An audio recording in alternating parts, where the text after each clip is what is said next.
So I'm really delighted to welcome Axel Lebois, who is the Executive Director of G3 ICT here today. Axel very kindly took some time out between his travels between Europe and America, where Axel is now based, to come visit us in the centre.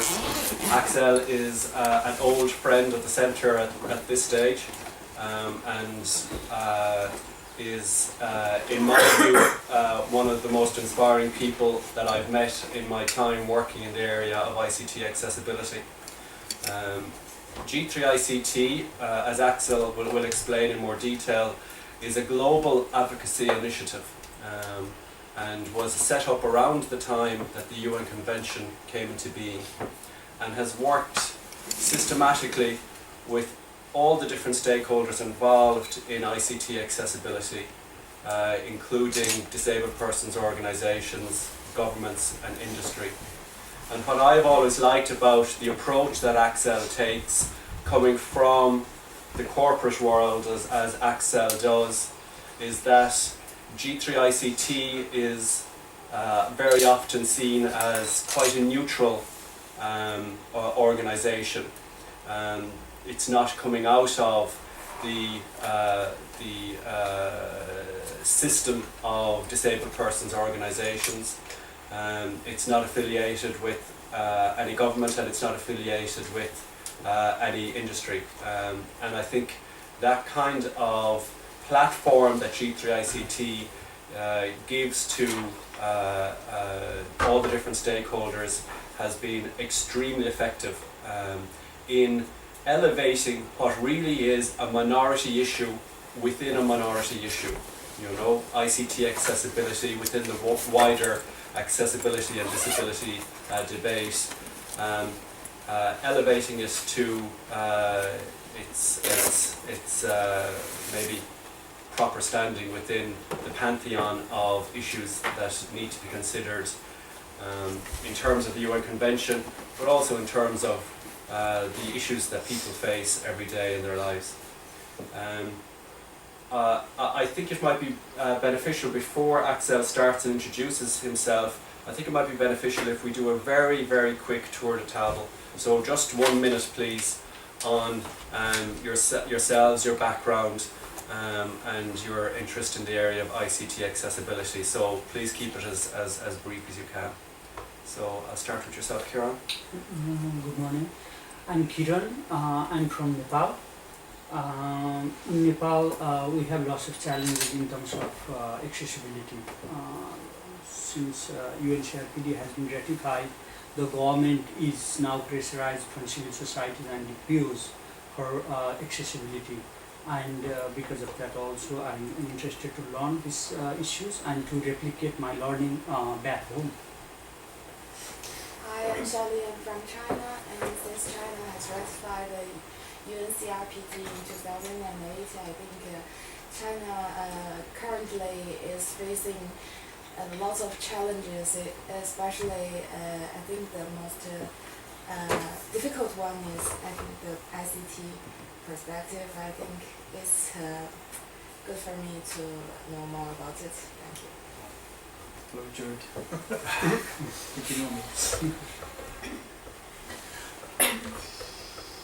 Hello, my name is Cindy. I'm from Zimbabwe. And again, I'm really interested in this topic. I'm learning a little bit more about ICT and access. And my own background is ICT, would you believe it as well? So obviously this is a big interest to me, and I suppose how ICT can support children and adults with disabilities, and where we can go from there. Hi, my name is Charlotte. I'm from the UK. I'm a research assistant here at the Centre for Disability Law and Policy. One of my primary roles here is to work on the European Yearbook of Disability Law that we publish every year. And as part of that, I'm trying to report and keep up to date on the European Accessibility Act and what feeds into that. And I'd like to know in what terms ICT accessibility will be affected by the European Accessibility Act. If you have any knowledge on that, that'd be interesting. Good morning. My name is Thomas and I'm from Germany. And I do my PhD about inclusive education. And so I think the area of ICT accessibility is very important for that field as well. Because yes, obviously you need access to information if you want to be educated. So. Good morning, Axel. My name is Emily. I'm from Galway. I don't know an awful lot about accessibility and ICT accessibility, so that's why I took this module to learn more. So it's quite a practical area, so it's very interesting.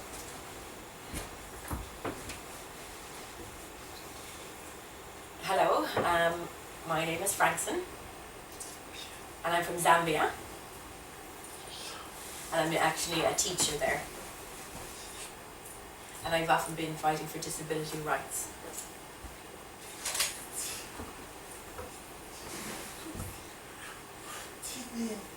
Yeah, so my interest really lies in how ICT can help promote access to television for deaf people. Okay.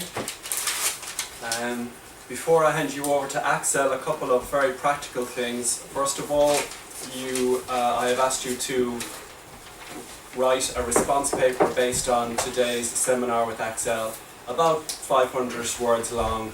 I sent you some guidelines on what a response paper is, but if you're clever, and I know all of you are, you will begin considering your essay topics. And for those of you who are looking to develop or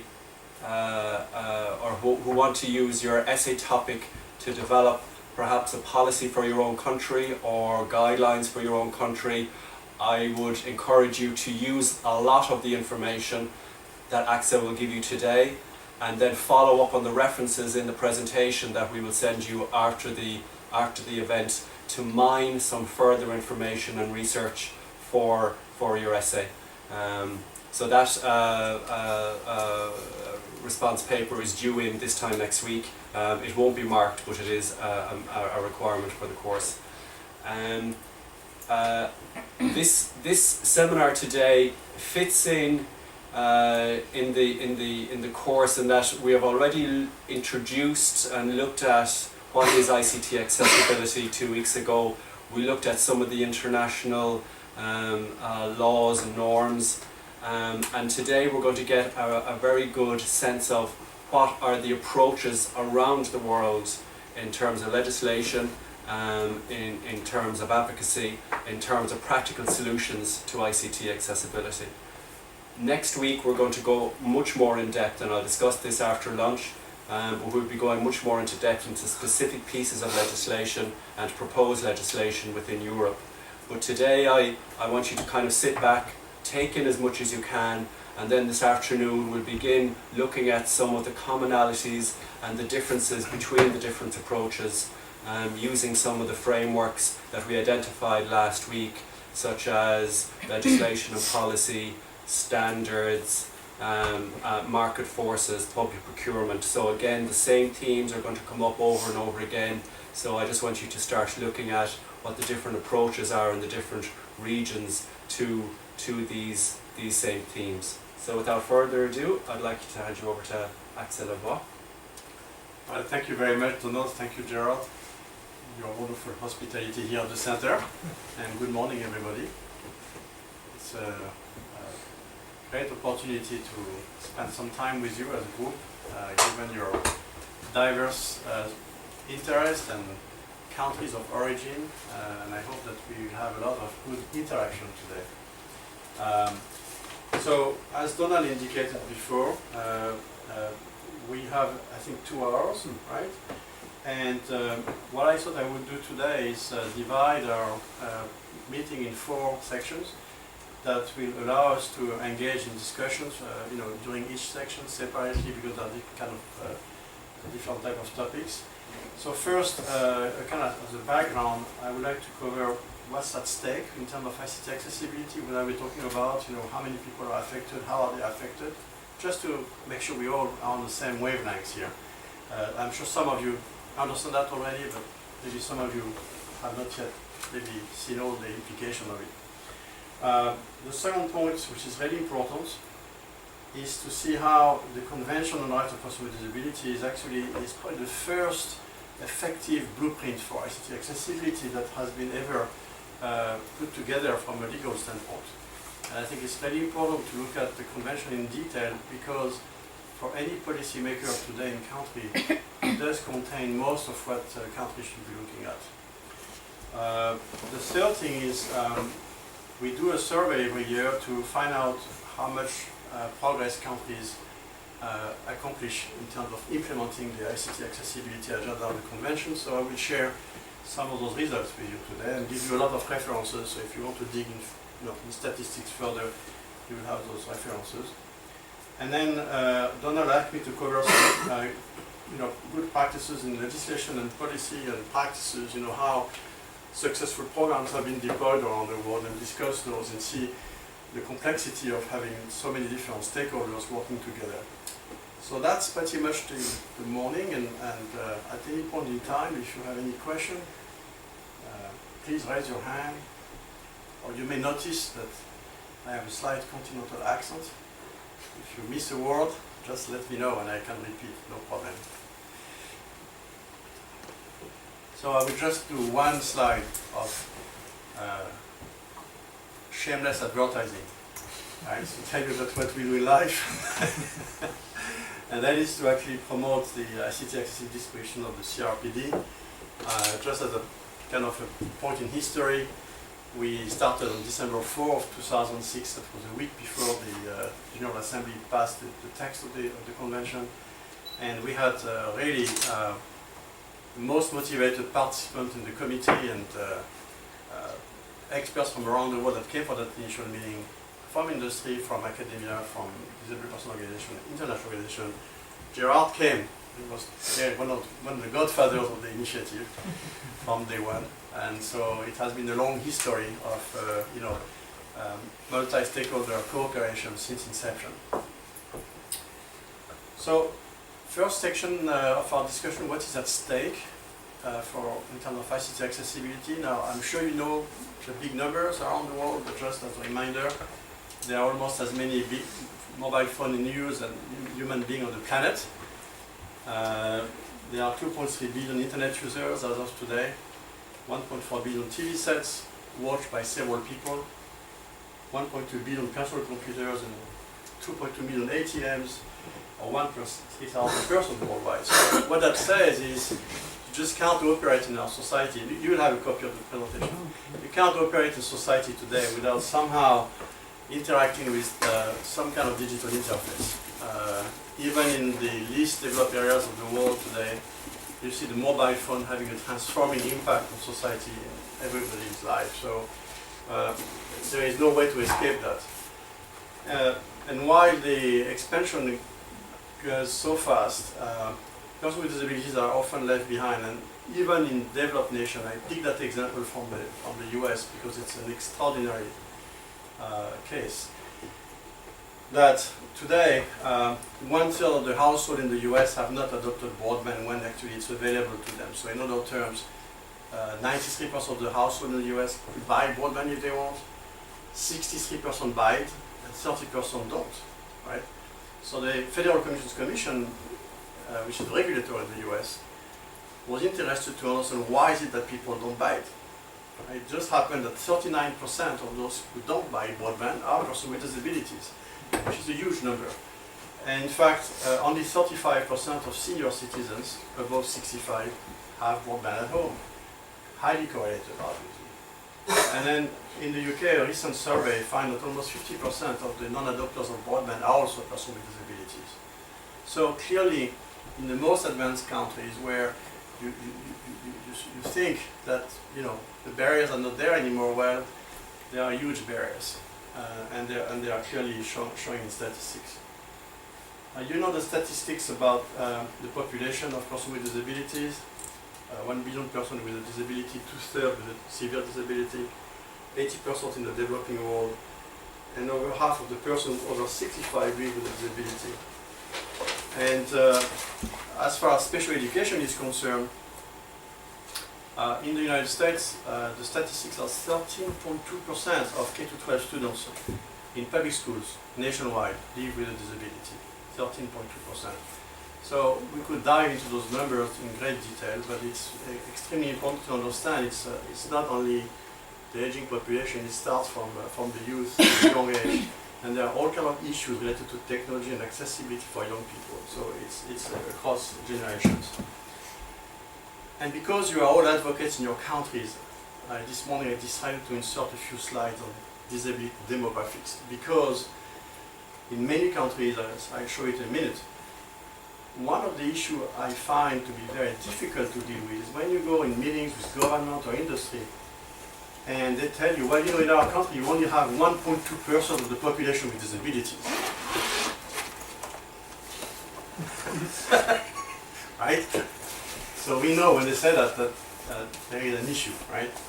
And in fact, for many years, the issue was in many countries, persons with disabilities were not spotted by national statistics. And just to give you an example, that's done from the source from the United Nations Statistic Division, but it shows that for a particular, snapshot of disability percentage, you go from anywhere from 0.7% to 19.4% for censuses, and for surveys from 4.4 to 20%.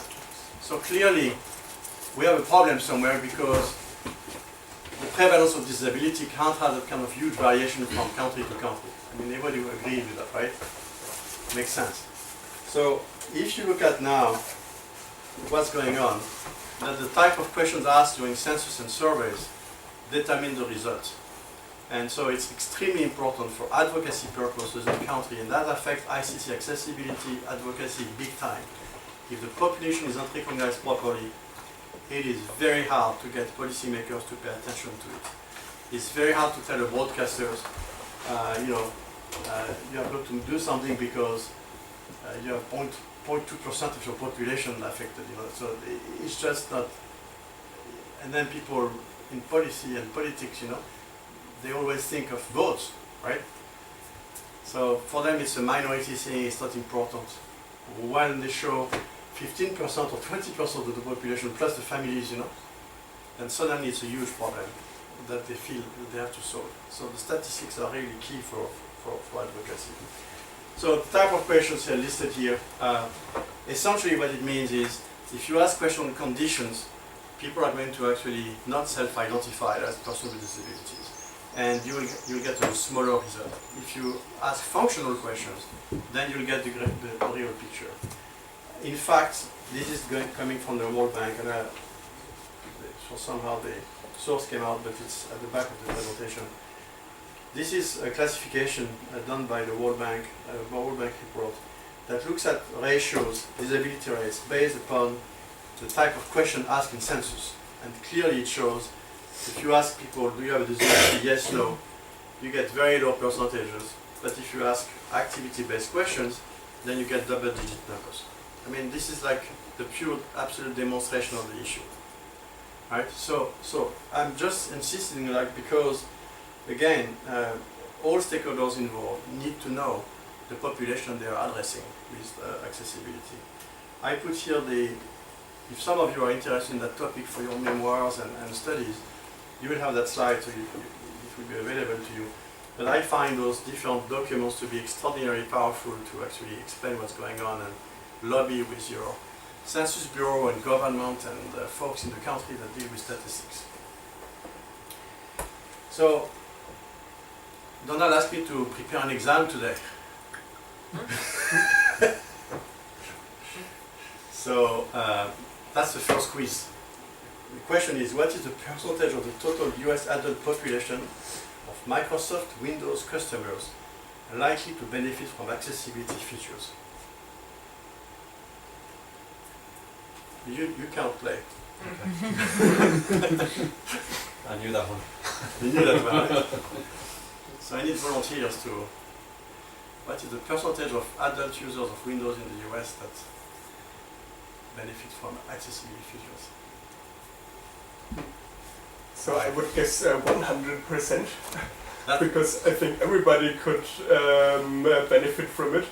For example, if something is very small and you can't read it, then you can make it larger. And so I think there are some cases in So which you're everybody can the do optimistic side, right? it. Yes. What is your bid?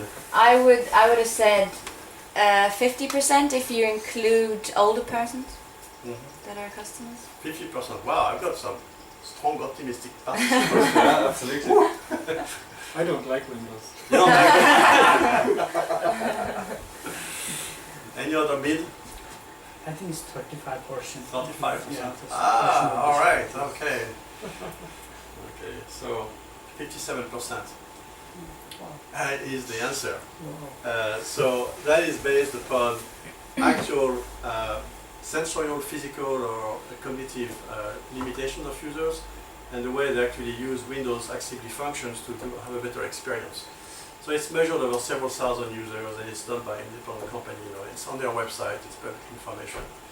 But I think it's interesting to think about it this way. And in fact, to kind of take Thomas' observation, right now in the mobile phone world, Apple, Google, Android, and Microsoft Windows 8, they compete aggressively for accessibility features for the reason you just mentioned.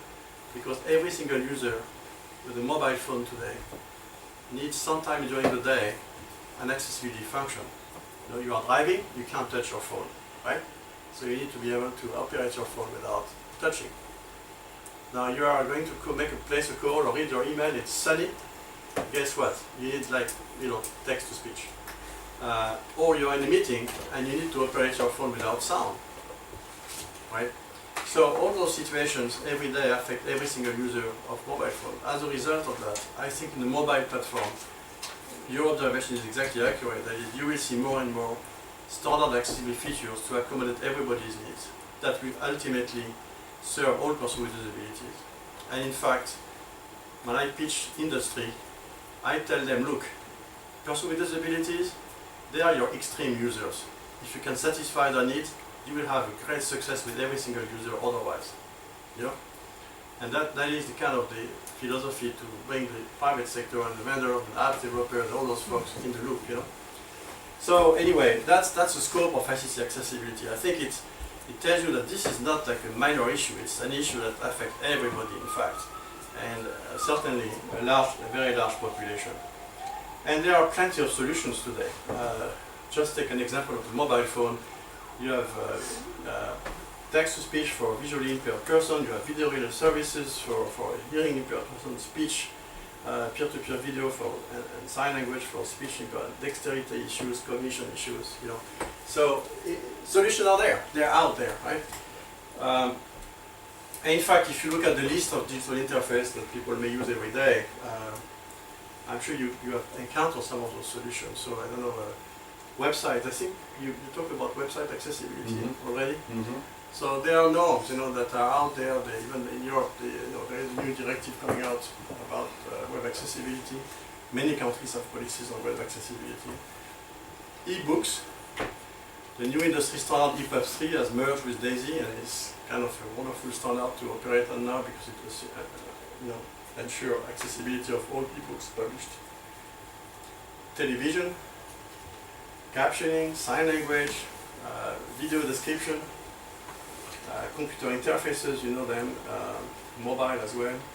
ATMs and electronic kiosks, there are ways to make those accessible, either by putting them at the right height for a person in a wheelchair, or having plugs for earphones for persons who actually need text-to-speech to operate the ATM, So plenty of solutions. And e-government electronic services, there are many ways to handle that so that it's accessible.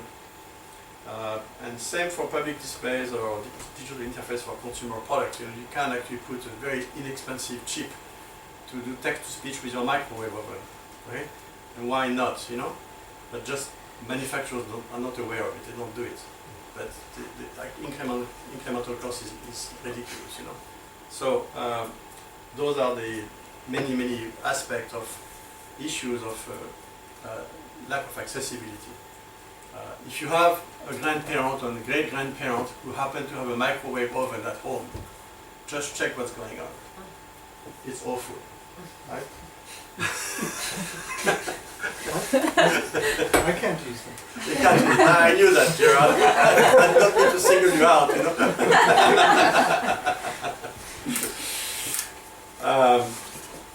So why are accessibility policies needed is, why there are so many solutions available, there is really limited implementation, and certainly usage by person with disabilities of technology is subpar, which actually limits their access to essential services, e-government, information, and it affects their freedom of expression, their freedom of accessing, education content, workplace environment, and so on and so forth. However, as you can understand, there are all kinds of issues related to technology, to content, to services, how the technology is delivered. So it's not an easy task. And what I want to stress today in our second part, which will come in a minute, is that amazingly enough, the CRPD provides a very substantial blueprint to make this work. And it's kind of hidden in the CRPD in some ways because it's across the text in different articles. But when you look at it and put it together, it's a very, very effective framework. So that's kind of the first thing I wanted to discuss this morning, and maybe open the floor for any comment or question or observation that you may have on that kind of background why we need more accessible ICTs.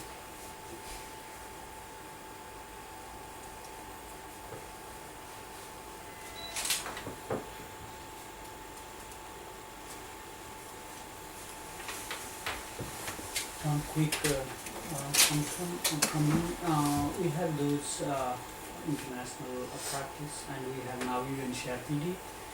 But when I see the situation or case from Nepal where resources problem, so because of available professionals and also because of awareness in general with the government, with civil society, with the market, they are not willing to implement those issues, those things. Maybe they don't know about the benefit. So, regarding Nepal, I think there is a little bit of hope because last October I was speaking on a panel at the Global Symposium of Regulators. That was in Sri Lanka, and the chairman of the panel was the chairman of the Nepalese Telecom Regulatory Authority. And the panel was about ICT accessibility. And in fact, we had a long chat, and he subsequently hired a good colleague of ours to actually provide a policy for accessibility of mobile phone for Nepal. So there is something boiling up here. And I would be more than happy to connect you to those, to both the chairman of the regulatory authority there. But it may be of interest to you if you want to write a piece, look at what they are doing, or to meet Narasimhan, who is in Bangalore and is doing that stuff for him. But as you will see in a minute, what's happening there is that the information infrastructure, which includes television, mobile phone, fixed lines, typically in a country are overseen and regulated by one entity, which is the Telecom Regulatory Authority. And typically there are very few service providers, typically like 3-4 mobile service providers in the country at the most, most countries. And then very few television broadcasters. So to make it clear, in any country like Nepal, if you took the CEO of the service providers from broadcasting and mobile phone and regulatory authority, they could be in this room. And they have the power to affect millions of folks in the country. So for us, it's a primary target from an advocacy standpoint, is to reach out to the telecom regulators, because if they start to move forward and they get the stakeholders, meaning the mobile service providers, to start to understand the benefit for them and how to engage in doing it, then it can bring huge benefits for a lot of people with a very little, relatively little effort. Now, when you go to education, for example, when you deal with thousands of schools and teachers and everything, it's much more complicated, because everybody in a school produce documents that have to be accessible. Just, you know. So there are certain. So I think for the information infrastructure, from an advocacy standpoint, like Nepal, I would really push hard for television, mobile phone, you know, those things to be accessible, because that is really achievable quickly. Yeah. Any other question? No. So the convention, something that you know well, of course, since you are all here to study law on disability. One thing I want to emphasize is it was developed through an extensive multi-stakeholder process. I think, Gerard, you have been there for quite a few years, guiding the development of the convention text itself. One thing which was quite remarkable, it was one of the first international treaties where the organization that the treaty was supposed to protect, in that particular case, person with disabilities organizations, started to be involved through email and online consultation from all around the world. And if you look at the history of international law, I would venture to say this is probably one of the very first treaties that was designed with such a huge input from the population it covers.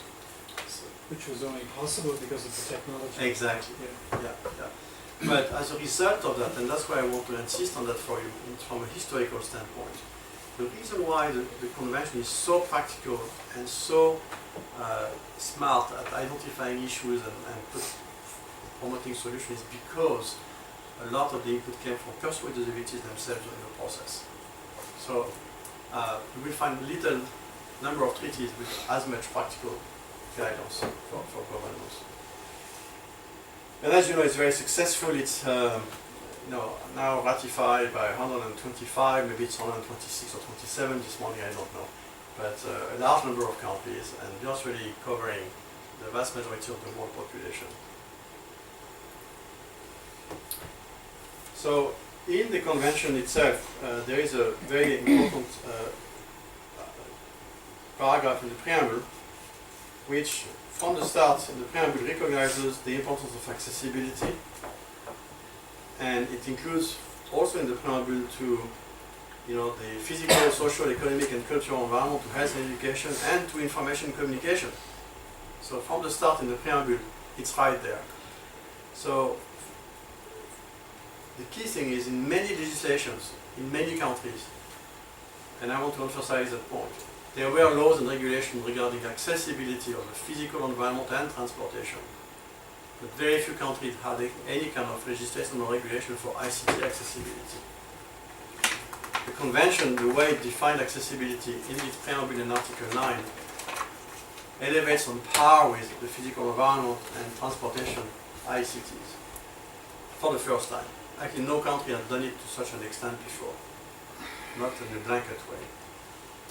And the second aspect I want to emphasize here is that accessibility is not defined as a right. It's very important. It's defined as an enabler for persons with disabilities to exercise their rights and to fully enjoy their fundamental freedoms, right? And I think there were a lot of discussion at the CRPD committee on that, right, Gerard? Just a little tidbit about the negotiations, because in the first two sessions there was no Wi-Fi in the room, okay? Which was pretty embarrassing, because if you wanted to give some text as an NGO to a state delegation, the states would tell you, stay away, we don't want to be openly associated with you. But then from the third session onwards, Wi-Fi was on the table, which meant you could do your email, I think this sentence should go there. And before you know it, France, the state would say, and French delegation believes. So it made a huge difference to the actual interaction of civil society in a kind of surprising way. And Ambassador Gallegos, who is the chair of this ICT, and at the time was chairing he was the first, second chair of the committee. First chair of the committee, and then he had a dispute with the UN folks because they did not want communication with the outside world to occur.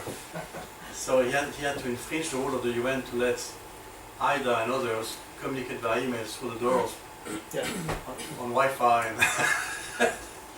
And But some delegations you might be concerned about being seen with, you could communicate easily, and before you knew it, they were actually reading into the record your text. Exactly. Yeah. So it was phenomenal. I think it's a real. I think it's. I can't for sure say that, but I think it was the first time it happened that we had for a treaty negotiation. It happened by accident, because in the first session, the European Union group had no instructions from capitals. They were internally conflicted, and one of them said, wouldn't it be a great idea to admit civil society groups? And I suspect the reasoning was not so positive. The reasoning was they knew the African group in particular would object, and therefore the whole process would collapse. But to their shock and amazement, the African group said, yeah, that's a good idea. So it's actually a series of accidents. But the other consequence I want to mention here is that wherever I go around the world, the CRPD is seen by Organization for Persons with Disabilities as their treaty. They own it because so many of them participated, directly or indirectly, in the writing of it. So there is an incredible sense of ownership, and as a result, I think a huge reservoir of goodwill for advocacy in country to support the CRPD, because so many people were involved in the first place. So I think I don't know if historically it makes sense to you, Gerard, those observations, but I think it doesn't happen with other treaties that way. That's true. And for human rights treaties, it's quite remarkable. So it's a new world, this treaty. It's a new world in itself, the way it was developed and now is implemented. So anyway, ICT accessibility in the convention is boom, right there in the preamble, and defined as a condition for a person with disability to exercise their rights. And then Article 9, there are quite a few other articles in the Article 4 definition and everything I come down. But then the key cornerstone of all of it, in my opinion, from a legal standpoint, is Article 9, because Article 9 provides a definition of accessibility, and it clearly says that accessibility is accessibility to the physical environment, transportation, and information and communication, including information and communication technologies and systems. So it's pretty clear, right? So you are all going to be lawyers, something like that, right? So in legal terms, when in a document you have a definition, each time that term is actually used in the entirety of the document, the meaning of that term has to be interpreted based on the definition given in the document. So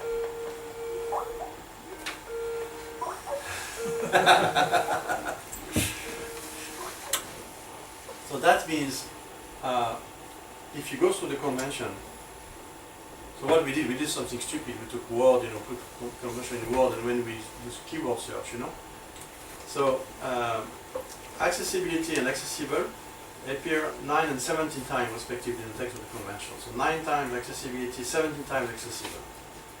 And then reasonable accommodation comes 7 times.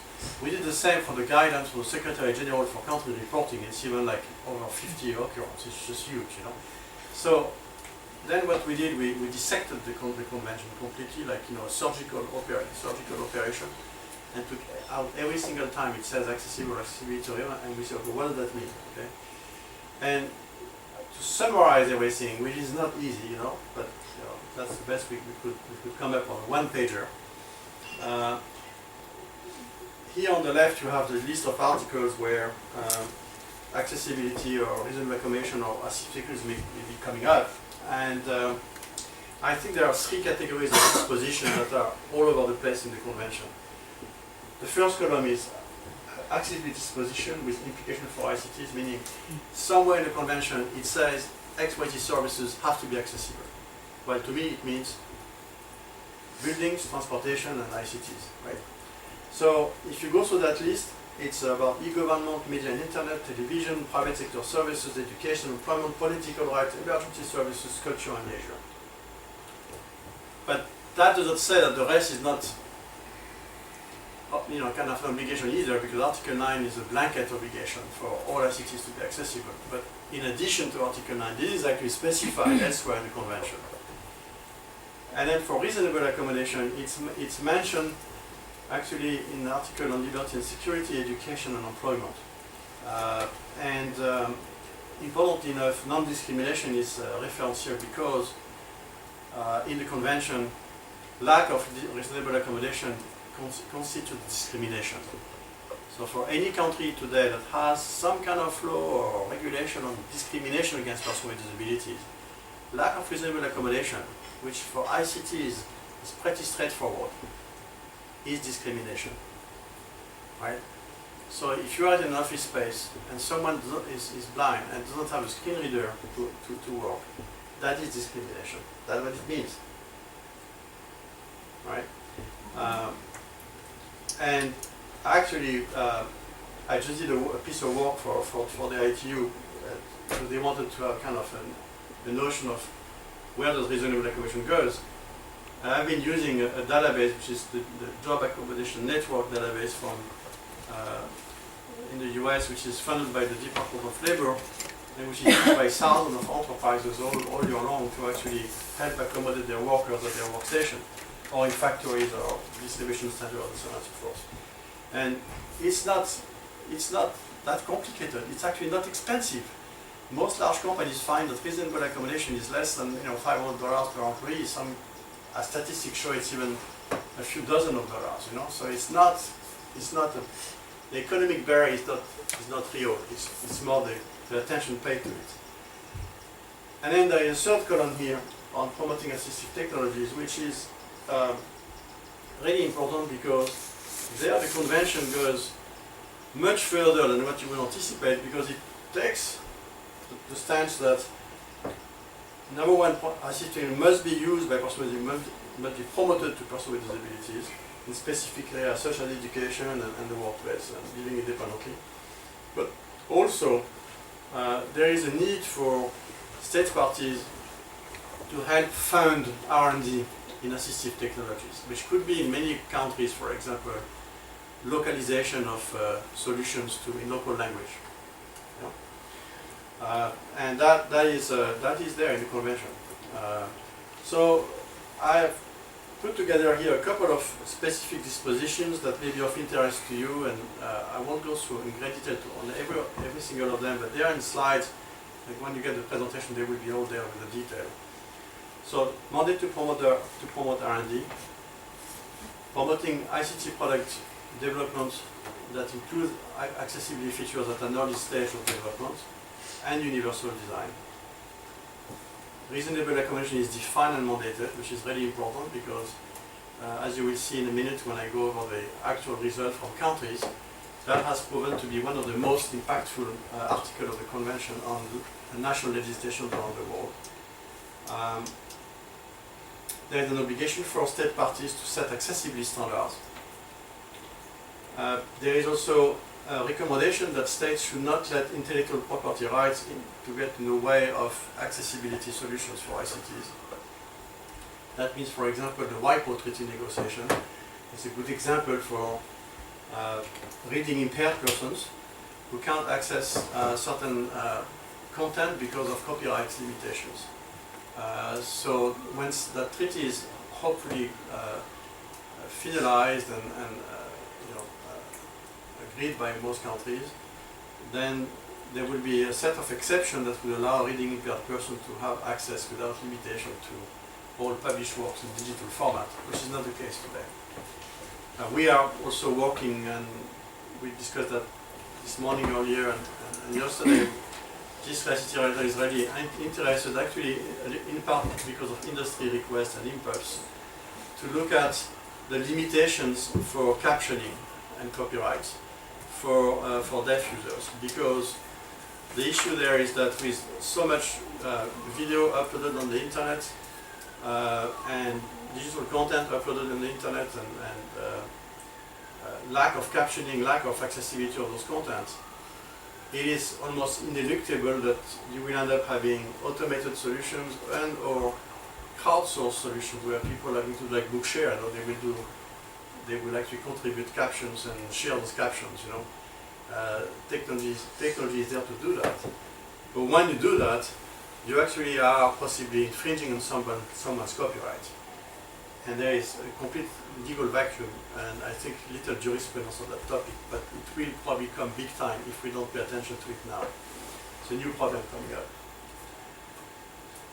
Now, beautifully enough, the convention gives us the foundation to start to advocate for it. So, see, it's a very powerful instrument in that sense.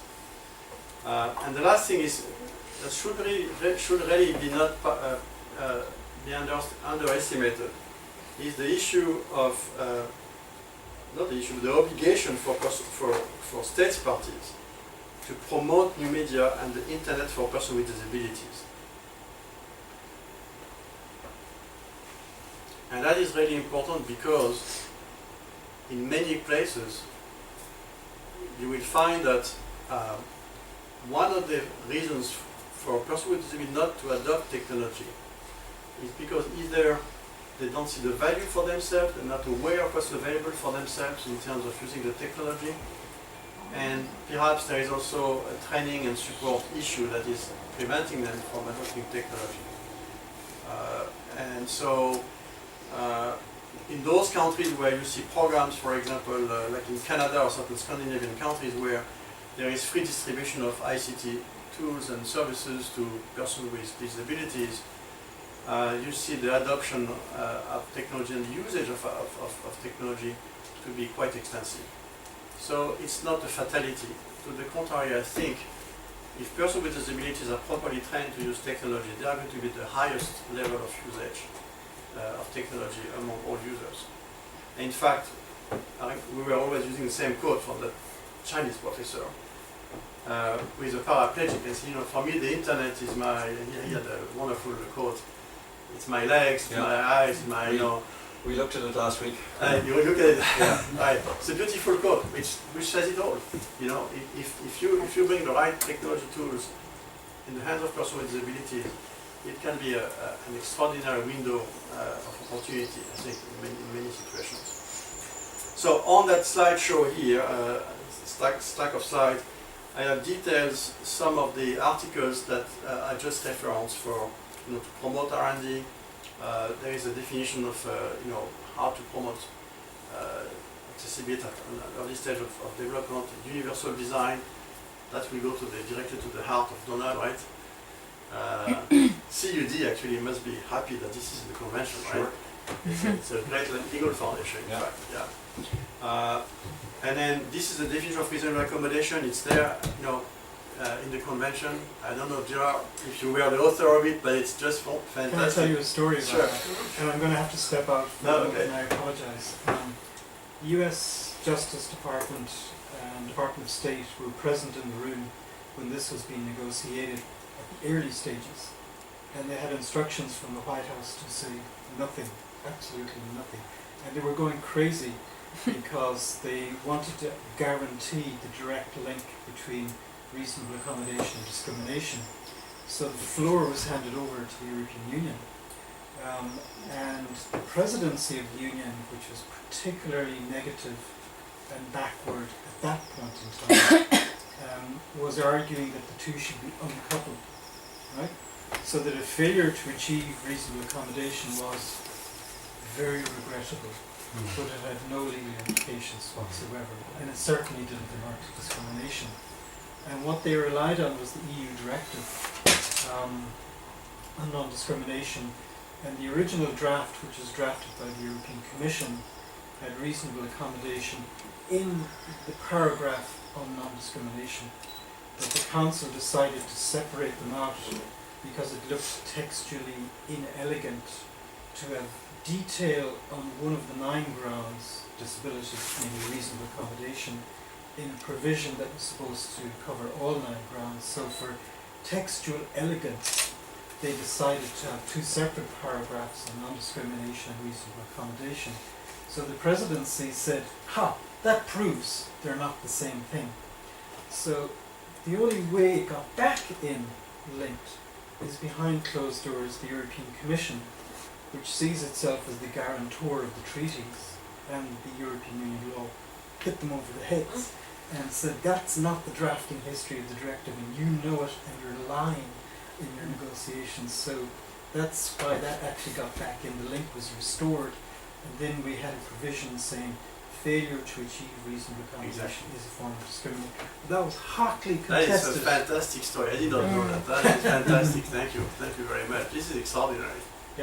I'll come back in a little while. Yeah, okay, First, sure. step out.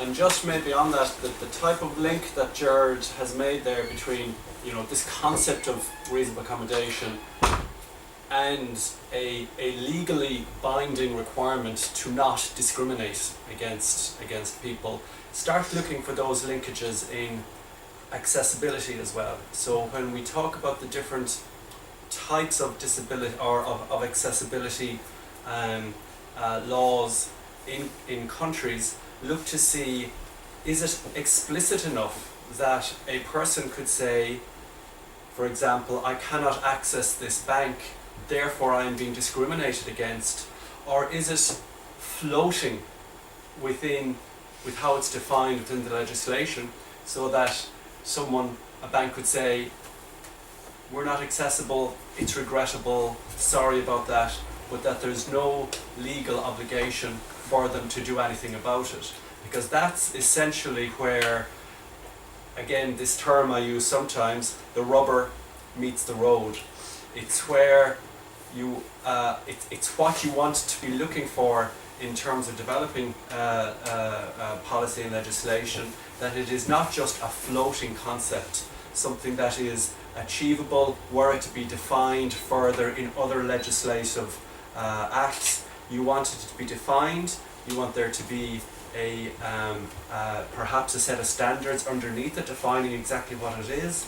You want perhaps a course of redress, either for the individual directly with the organisation or through some third party intermediary. So again, it's just try and be thinking about what the linkages are between, you know, these concepts that we're seeing in the likes of the UN Convention, and you'll be seeing further next week in the European laws that I'll be getting you to look at, and whether they actually really have any possible real implication on the ground. So. Yeah, I think this is very interesting point for developing countries like Nepal, where I actually wanted to link with my first question. So this is the lack of knowledge, how to link those issues with systemic perspective in country. And I think there, like being an advocacy organization, G3ICT can push or aware in those countries. It's not only like willingness, but I see more from awareness perspective. Absolutely. If we know how to link those issues Absolutely. with Absolutely. systems, so That's exactly I right. think That's exactly right. That's what you're here to learn. yeah. You know, we have an informal network of champions all over the world who share that stuff all the time, and it's, you know, you're welcome. If you, anytime we are here to provide, you know, support. But I will give you a health warning if you get involved with Axel, like I did at the beginning of my PhD. Within a month, I was speaking at the UN headquarters in front of on the International Day of Persons with Disabilities with Ambassador Gallegos from Ecuador and a host of other people. So that's just a health warning. If you do hitch your load to the G3ICT wagon, be prepared for an interesting ride. So back to you, Axel. Are you really sure? I'm very sure. I don't remember any of that. Standards. Just a quick word on this one. It's really important. On one hand, the convention says that state parties shall take appropriate measures to develop, promulgate, and monitor the implementation of minimum standards and guidelines for the accessibility of facilities and services open or provided to the public. Now, there is a discussion there whether that would be applicable to ICTs or not, but I think because of the notion of accessibility, it is. The problem is, in the ICT world, the reason why you can buy a cheap mobile phone today is because the same phone is being used in Peru and Zambia and Germany and Canada or whatever. And so the economies of scale of the industry, the ICT industry, are huge because of the global marketplace. and coming from industry, that's of course an equation I know pretty well. If you fragment the market and you need to produce different product lines for different marketplaces, you lose substantial economies of scale, and therefore the product ends up being more expensive for the end user. So there is a tension here between the need for states to actually have to impose a minimum standard, but at the same time understanding that if they take standards divergent from the global international standard, then it's not going to help their population of end users, because it will either block the usage of certain products or make them out of reach from a financial standpoint. So our strong advocacy there is for all countries to participate as much as they can in international standard organization work, and whenever they want to mention or reference standards, that they try to reference worldwide standards. So for example, for web accessibility standard, good example is that today there is WCAG 2.0, and you discussed it last week. It's now endorsed by most major countries, has been actually adopted as an ISO standard. So really, virtually today, that is the reference around the world. And it would be completely foolish for a country to choose another set of standards for their web accessibility. It would be completely counterproductive. So the same is applicable to any kind of standard in the field of ICT accessibility. And in fact, to be very cynical, and sometimes you have to be practical, the accessibility features of products are going to be determined by the biggest markets, by the European Union, by the United States, by China, India, Brazil. Those are the biggies. Those are the guys who are going to influence significantly the future of accessibility standards, because that's where the manufacturers are going to pay attention to whatever requirement they get. So for example, there is right now a super negotiation between the US and the European Union on expanding their cooperation in standards and product certification, which is possibly going somewhere, possibly not going somewhere, but it does go somewhere. It will open the door for accessibility standards to be instantly adopted in both sides of the Atlantic. And considering the fact that the Chinese government actually and the people we talk to at CDPF and other standard organizations in China, they are quite eager to, and they understand that, to be actually following international standard. So you may end up having a situation where there is a de facto global consensus on what needs to be adopted as standard, but I would really take a very strong word of caution of adopting standards that are isolated, because it's a recipe for disaster, I think. I don't know if I'm clear or not, but... Why? Sorry? Because if you adopt a national standard, which is divergent from a global standard, say for example, you say, you are from Ireland, right? Okay. Say, well, in Ireland, mobile phone must be compatible with hearing aids for hard of hearing persons. And here are the specs, here are the frequencies, here are the, and you are the only country with those specs. What happens? Fragmentation. Fragmentation. Yeah. Mobile handset will say, okay, well, let's forget about Ireland. Don't ship that product. Yeah. That's it. So, and it could also be that then you have to have it. So then the procurement agents of the mobile service providers here will negotiate a custom-made handset just for Ireland, and the handset is going to be like 5 times the cost of the regular handset, when actually by having the same hearing aid compatibility standard as some major markets, you will benefit from the lowest price. So that's...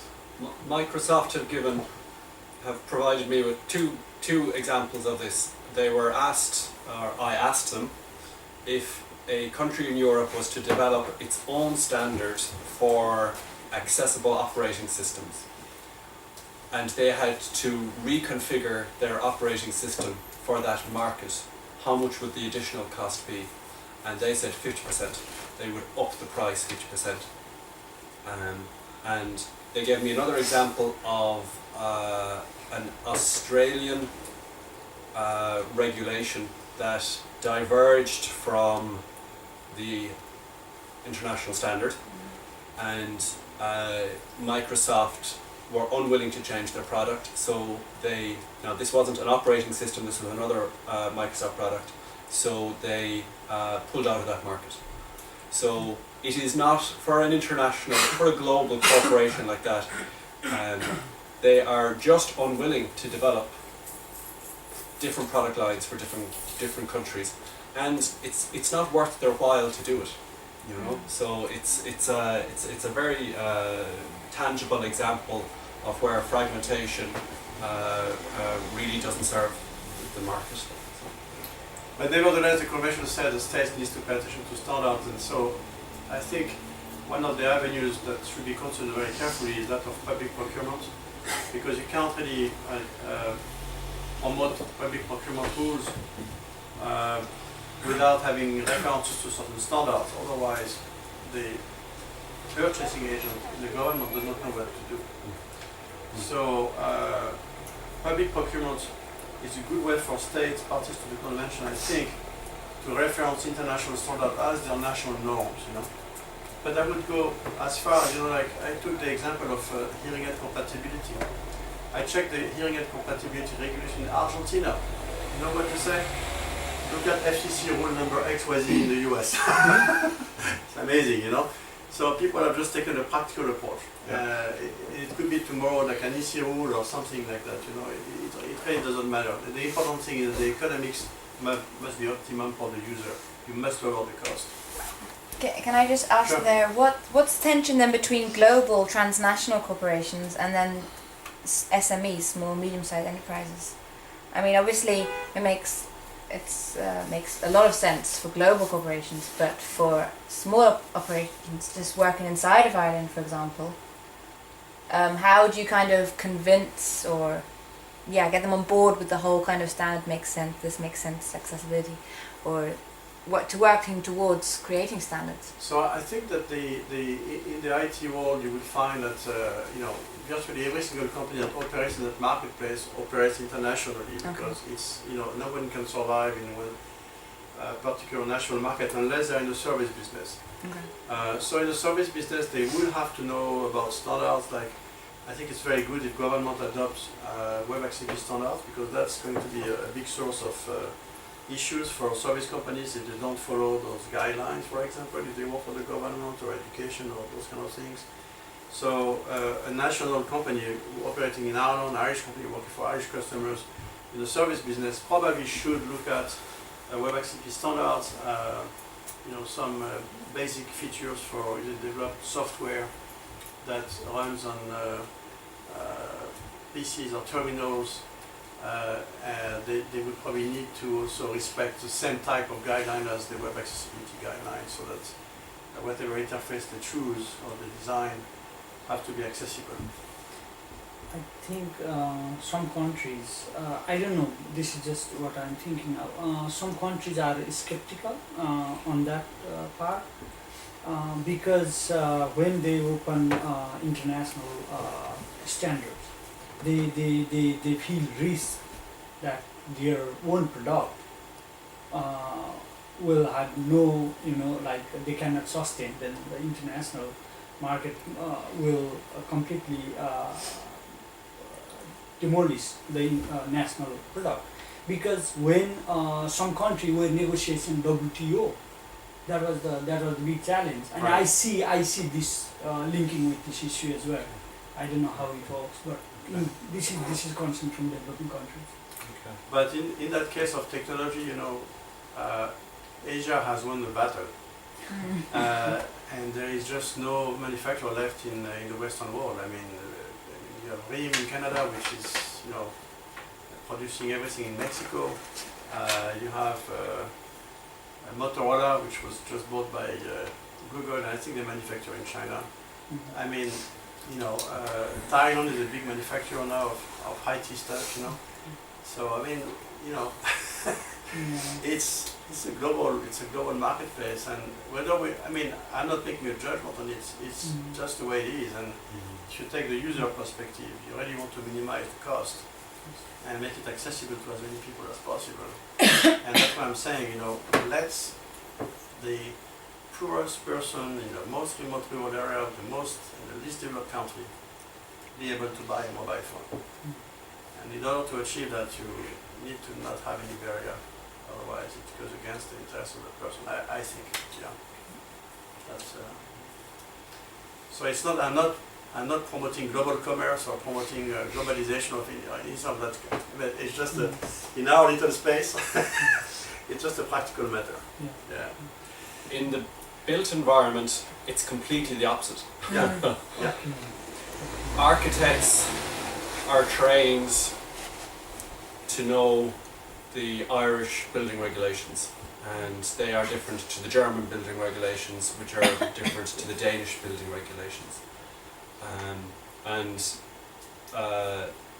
It is the opposite. It is the opposite there. But an Irish architect wanting to design a building for Germany can fairly quickly learn what the new regulations are. But you will never have an Irish architect building a building in Ireland and exporting it to Germany. It's a completely different industry, It's a service business. It's a service business. Yeah. This is I just have a question, like in terms of expanding these international standards in other countries, where are you, G3 ICT, in terms of your education? So what we did so far was a couple of things. In 2008, we convened the first meeting among all major standard organizations in Geneva, hosted by ITU, but ISO was there and others, to go through the entirety of the text of the convention and see, okay, what is it that standard organizations are not doing today that they should be doing given the text of the convention? So we scanned the convention and we organized the agenda for the whole day based on those issues. And so that was the first time I think that people realized there was directly between CRPD and standard organization development work. One of the issues we really raised and we are still raising today aggressively is the fact that there is something called ISO 9000 in the industry, which is certifying processes in companies. You will see, for example, in many countries today, software company or manufacturers will say, well, we are ISO 9000 certified. That means they are respecting a certain protocol to make sure their business process are well defined and actually implemented and this and that, quality control, blah blah blah. And there have been in the past adjustment to ISO 9000 or addition to ISO 9000 to allow, for example, to include processes related to environmental issues, And so we have been saying, how come the convention says that accessibility criteria should be considered at an early stage of development, and the word accessibility is nowhere, anywhere in ISO 9000? And how come there is not an article or a process that can be added to ISO 9000 for accessibility purposes? It's a shame. It's incredible. Because it would be so easy. If you were to tell all software companies in the world, in order to be ISO 9000 certified, you need to incorporate a module on accessibility, and anything you do, it would change completely the scope of what's going on. To give you an example, in the 21st Century Communication and Video Accessibility Act, which was passed in the US about a year ago, and which is currently being implemented in terms of rulemaking, there is one disposition that says that vendors who produce ICT product services must document the fact that they have actually taken into account the needs of all users, including users with disabilities. So that if later on they are sued or they are challenged by the government or whoever for the inaccessibility of a product, they'll be able to show up and say, okay, here is our documented process when we design a product, to check with the blind, check with the deaf, check with the okay? So it means that the same thinking process, I think, should be applied to ISO 9000.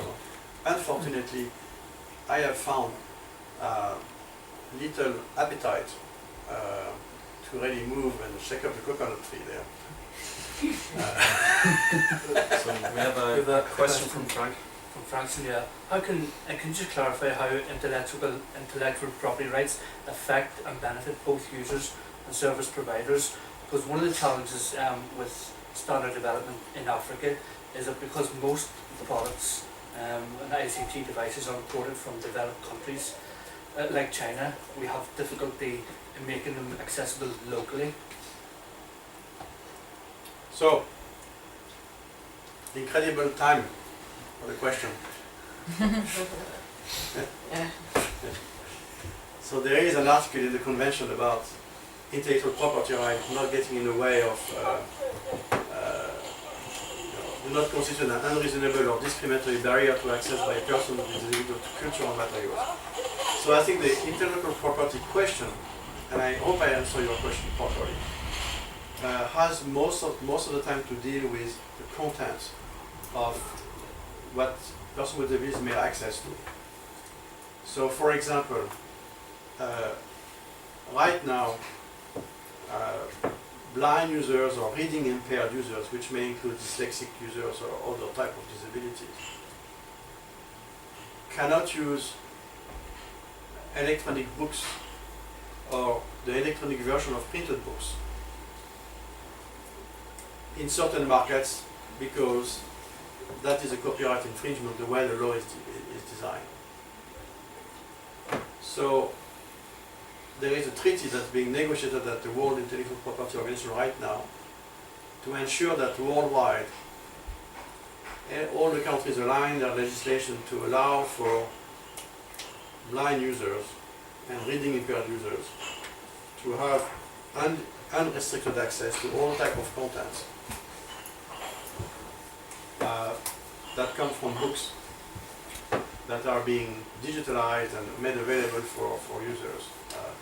And in that particular case, the treaty is organizing a process by which there are so-called trusted intermediaries, designated trusted intermediaries. People like bookshare.org in California who have like 150,000 books digitalized for blind users.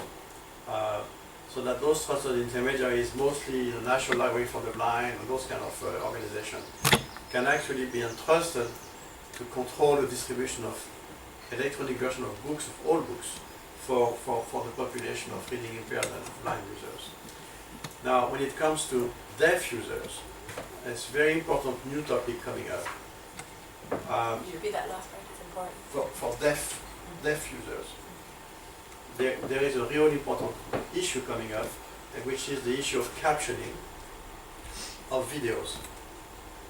Because when you put all those videos on YouTube, right, there is a legal vacuum here as to who owns the content of that video.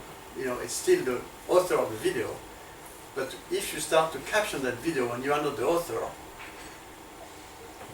and what's happening, and if it's, let's say, captioned automatically, or is it captioned through crowdsourcing, like many users share captioning of different videos, then there is a copyright issue. So some of our industry members are raising the issue, saying, well, we need to anticipate this issue before it becomes nasty.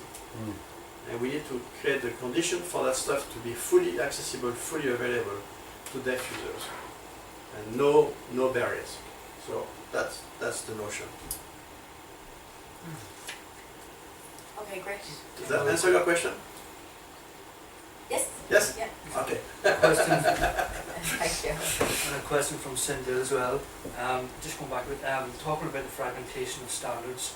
Africa at the minute is getting donations of recycled IT equipment from both Europe and America. So you have a situation where the West is pursuing standardization in accessibility while fostering fragmented standards in Africa. While donations of used IT equipment sounds noble, considering our limited financial and technological resources, isn't this at the same time a form of dumping local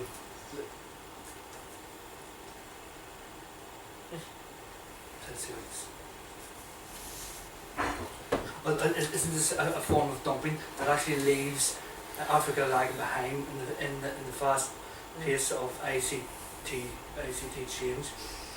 I can see that there's a need to provide ICT resources in the spirit of the CRPD, Article 32. i.e. research and access to technical knowledge in a cooperative manner on an equal standing. Because if standards improve in the West, they should also improve at the same time in the developing countries. So, great question. I think you should be a GIST blogger.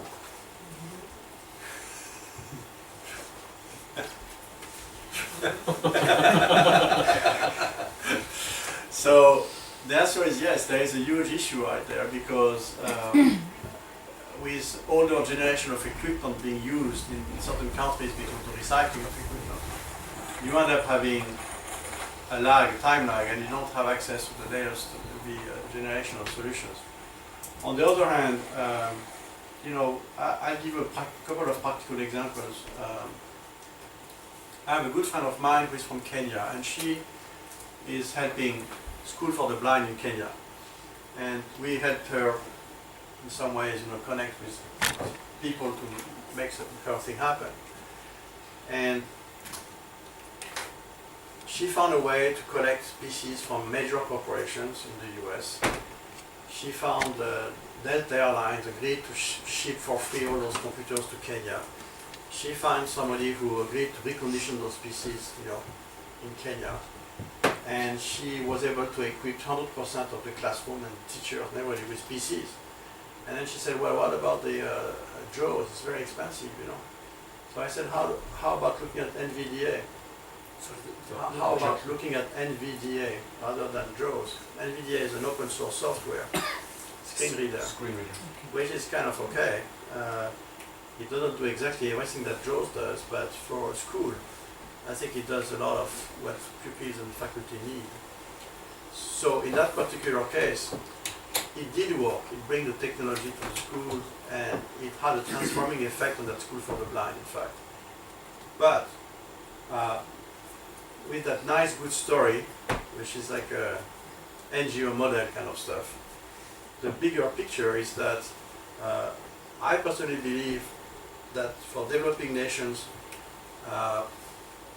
we should consider dumping the old paradigm of the personal computer, because you can find now highly powerful tablets for less than $100, all coming from China.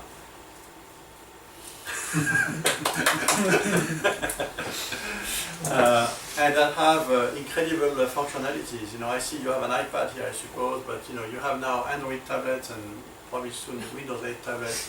Prices are collapsing, and from many different angles, especially like for special education, it is such a much better solution because it stays with the user. You can have all your bookstore, the education material, there is text-to-speech, there is voiceover, you name it, So those are, number one, much cheaper, they are much more effective, and I think you will find a much greater level of creativity around those new devices than you will find on the PC. So I would not get stuck on the PC.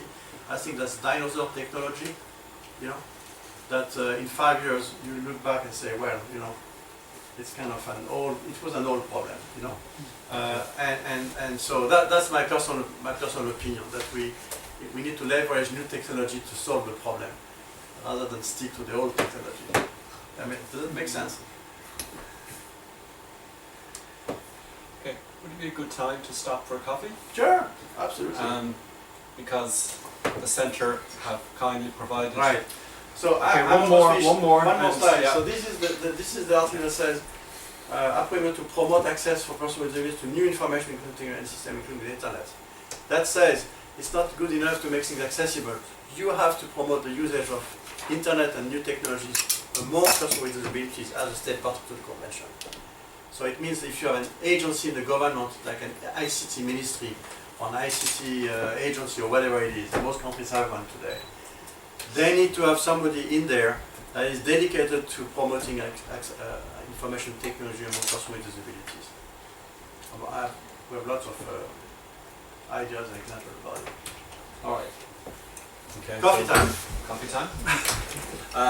Maybe we to the CRPD, they did put in place the basic mechanism to actually follow up on CRPD matters. So out of the 52 countries, 52 countries says yes, we have that designate to the point of go not to do that. Do they do it well? I can't say. But the fact is there is somebody out there that is Mr. or Mrs. CRPD you can knock on the door of. Somewhere in the country. 80% have a constitutional article, law or regulation that define the right of persons with disabilities. So again, that is a significant advance on what was the conditions before.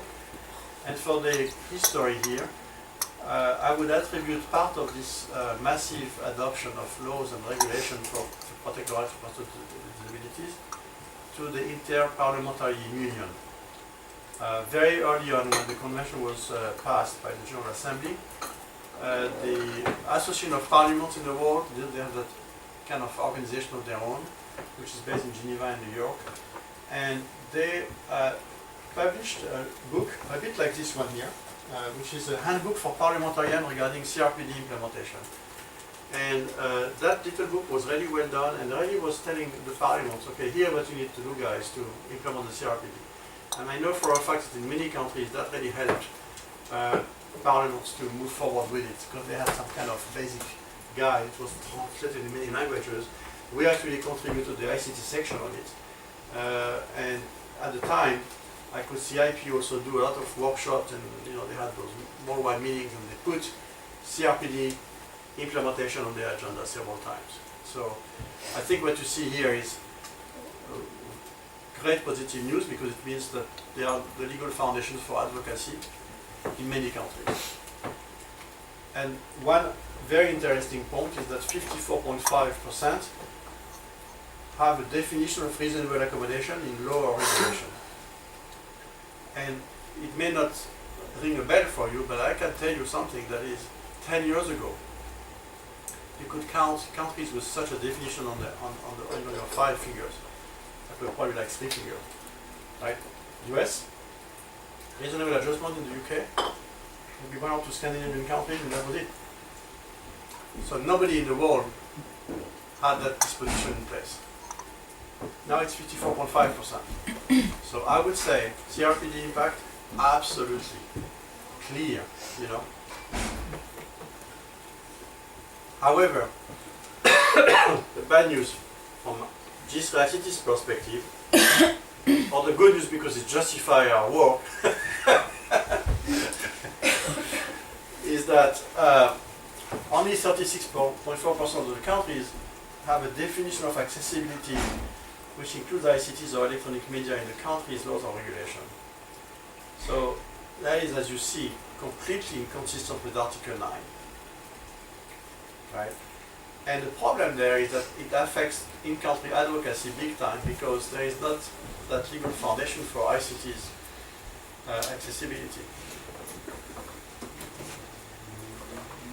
So my recommendation there is, for advocates all over the place, is make sure somehow at the first possible opportunity to modify the law or the regulation that define accessibility in the country and sneak in ICTs in there, because without that foundation, then a lot of things may not happen in court, may not happen in regulation and implementation, and all kind of activity in government.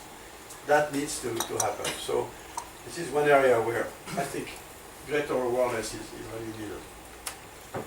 Having said that, when you look at actual policies in place, you have actually quite a large number of countries that do have already programs for accessible television, about 2/3, and almost 2/3 as well for website accessibility. So those two domains seem to have the most momentum, among countries. On the other hand, stuff that are so critical, such as ATMs or kiosks and wireless telephony and fixed line telephony services, digital talking books, and so on and so forth. 2/3 of the countries on average basically have nothing. So there is something here to be said that is probably I would say that the television momentum is in large part due to public broadcasters. In many countries, way before the convention was out there, public television broadcasters felt that part of their charter was to provide a full service to the public and should address the need of actually hearing impaired users, for example. So it's one area where we have been working with the World Broadcasting Union, which is the Union of Broadcasters, and clearly the people who looked at those results said, that is explained by the fact that way before there were any legislation or any convention or anything of that sort, we were already working on it because of our charter.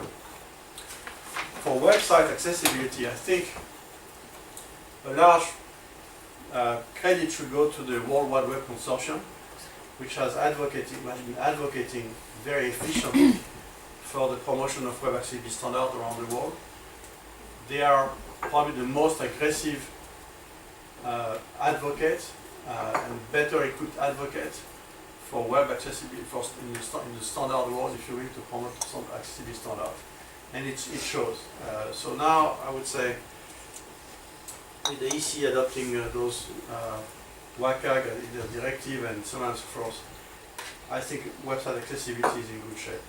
So that's pretty much the picture for general policies on the information I infrastructure. missed the name of this organization. W3C is the World Wide Web Consortium, Consultant. W3C. Thank Now, having said that, when you look at how much implementation occurs, what we do, we ask our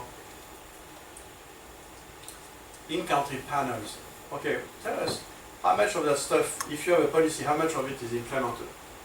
Is it minimum, partial, substantial, or full implementation? So it's a bit maybe difficult to understand, but the blue bar on the left is a no. So there is no policy. And the red is minimum. So the green and the purple on the right is either partial or substantial implementation. Almost no full implementation. So if you look at the graphic, on average, only 20% of the countries in all those areas have any kind of partial or substantial implementation.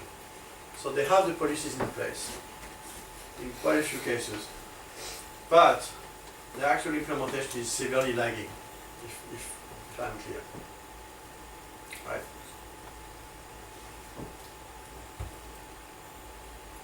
So the next challenge, I think, for advocacy of accessibility is to impose measurement of how much accessibility is actually provided in the country. So for example, this past week at ITU, we have been discussing metrics to include in reports from countries to how much programming is captioned and how much of this and how much of that, Because if you don't do it, then countries won't pay attention to it, won't put pressure on broadcasters in that particular case to improve their performance. So the lack of measurement is a real hurdle that we need to overcome. But we know from anecdotal evidence from our panels that implementation is lagging severely. In terms of special areas of implementation as per the convention, there are program and policies in the majority of countries for education, rehabilitation services, and workplace accommodation, which is not surprising if you think about it, because those are the kind of expected place where you would actually promote assistive technologies.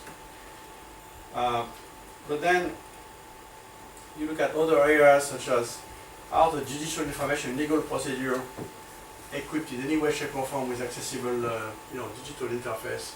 The answer is 75% no. And in other domains like emergency response, it's only 38% of the countries that have any kind of policy for accessibility of emergency response, which is another huge problem.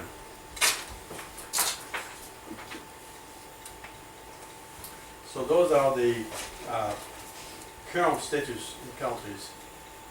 Another aspect we measured was 63% said, yeah, we have a screen reader available in the country's principal language, but only 19% have screen readers available in minority languages. So here is yet another issue, which is you may have the best assistive technologies coming up on the marketplace, But if you don't have the text-to-speech engine or the speech recognition engine in the native language, then there is no technology for the user. Right? So that is a critical area for developing nations because the financial investment required to develop a speech recognition engine or even a text-to-speech engine in a given language, and if that language is really different from other languages, is quite significant, especially speech recognition. So the private sector will invest in speech recognition, for example, because they need it for automated telephone services, or they need it for perhaps basic mobile phone menu commands, you know. But to go to a very high level of speech recognition to, you know, really provide a full service will require an investment that most enterprises can't justify. Yet, the convention says that state parties must support R&D and assistive technologies. So our position is universal service funds of countries should invest monies, for example, in procuring on the open market a national text-to-speech and a national speech recognition engine that is public, that is made, you know, available to all interested parties. Because it will affect education, it will affect workplace, it will affect telecommunication, it will affect banking services, it will affect everything. Now, Sorry, Axel, universal service funds, are those, is that related to universal service obligation? correct. So, So universal service obligation then is this notion in telecommunications that everybody in country should have access to cheap and affordable telephony. You know, no matter where you're located in the country, that there's a minimum amount of service that Right. needs to be provided. Typically there's a universal service operator. So in Ireland, I think it's British Telecom have to provide, are the company that have to ensure that the infrastructure is there for everyone to use, and they are provided with certain funds then by the government to ensure that level of service is provided to everyone. so It's an old concept within the concept of telephony, and it hasn't really spilled over to other areas of So- ICT. So let me so for those of you who are interested in that notion, we published a survey of comparing 25 different countries that use the Universal Service Fund today for persons with disabilities. And so we have documented those good practices from around the world, and they're in a freely downloadable document on our website. The Universal Service Fund, to Donald's point, for many years was limited to geographic, balancing geographic economics. So urban areas easy to connect because not too much cable. Rural areas, huge cost for maybe one user that's, you know, like 50 kilometers away.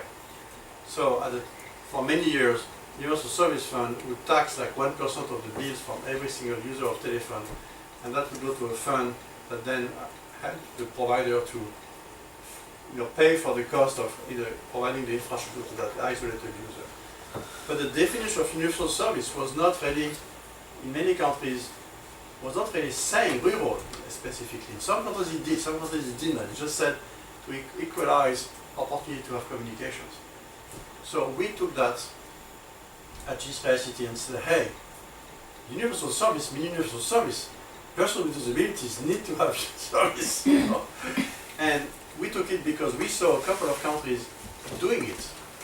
So it's very important because those universal service funds in some countries have huge amount of money sitting there, not being used anymore because the rural areas are covered by wireless telephony.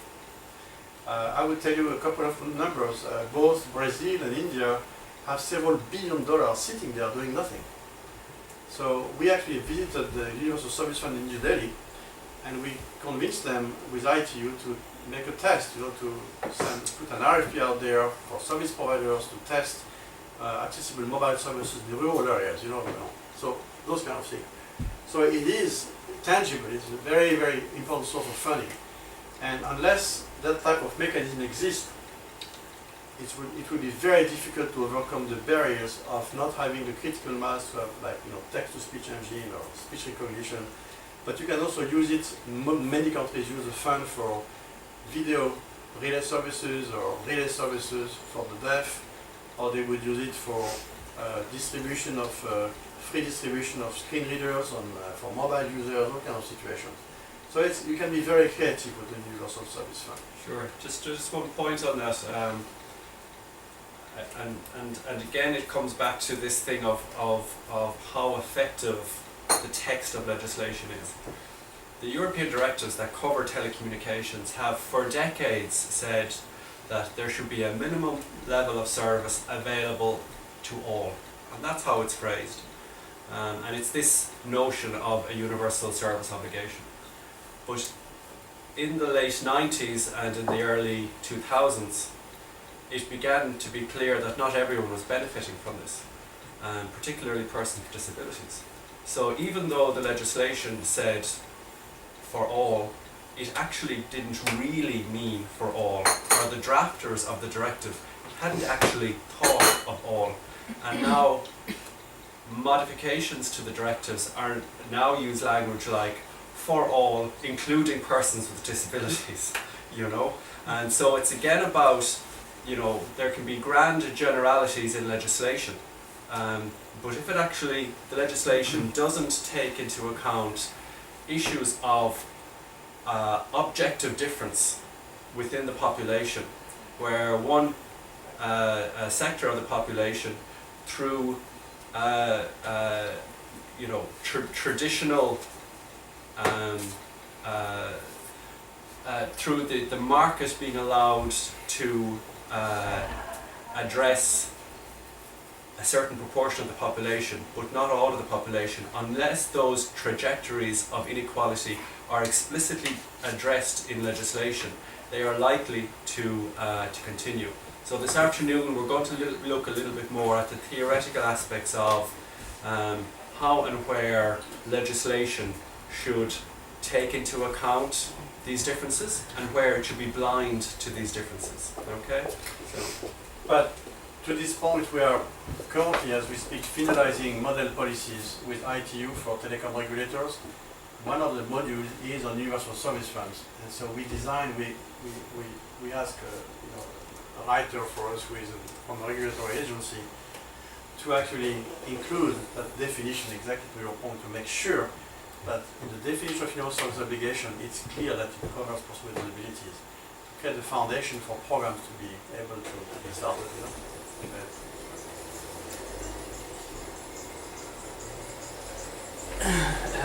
In your research survey, did you include Africa as an area of priority in the agenda, or do you have plans to conduct research to ascertain the impact of CRPD on ICT in developing countries with coverage of all 5 regions?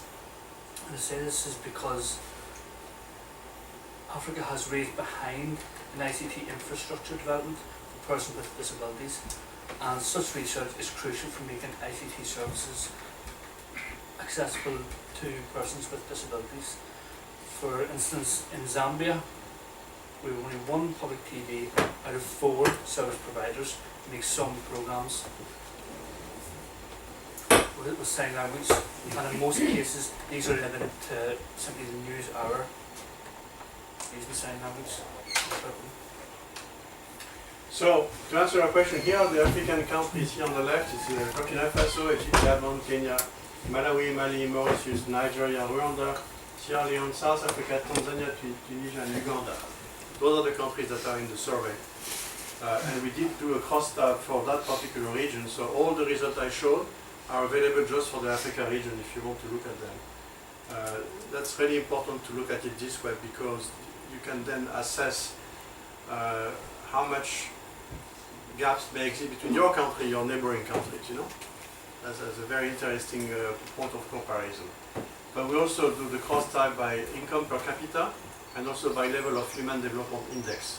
according to the UNDP index. So that's why we have seen those human development ranking here and income ranking by level of income per capita and by region. So I will give you the link to the survey. To dive into the massive amount of data, so it's really up to you based on what particular topic you are most interested in to dive and get that particular data set you need for your advocacy. But that's exactly why we do it this way, because we think that every single environment is going to be so different that you have to, if you want to do benchmarking of some sort, you need to compare what's comparable. If that makes sense. Now, did I answer your question or not? Yeah. Yes? That's great. Yeah. Okay. And regarding the research, I have a question. This is one-time research, or you will follow? Once a year. We start again this year. You will again repeat the research in those countries in next year, More. or More. more also? I want 70 this year. Okay. Every year I try to get more and more. My question is whether you will again go to Nepal, for example, because Nepal is there, and if we will have the opportunity to compare how Nepal was in 2011 and how Absolutely. it will That's be in exactly the notion. So, Okay. in terms of, you ask me, I don't want to take too much time on it, but I will explain to you. That's a very important point. We want, so far, we have not published the country profiles because we wanted to be very prudent before we start to publicize stuff so that we don't create a mess, in terms of, but now we feel very, very good about the reliability of the results and the data. And so what I plan to do is to start to publish those country profiles, and for the updates every year, is to ask our panel in country to say, okay, this is the current country profile. Can you go through it and tell us what has changed, And so this way, we will see year after year, we'll start be able to put green flags and yellow flags and red flags or something, I think this is kind of inspiring factor to the government as well. How Right. we can get a green Right. flag in No, next year. this we built that report like with a very long view. I'll be dead, I hope, will still be used to look at, how it progresses. Because without measure, you don't, no measure, no policy, in my opinion. So anyway, let me go back. So, let's see. We were here for the languages.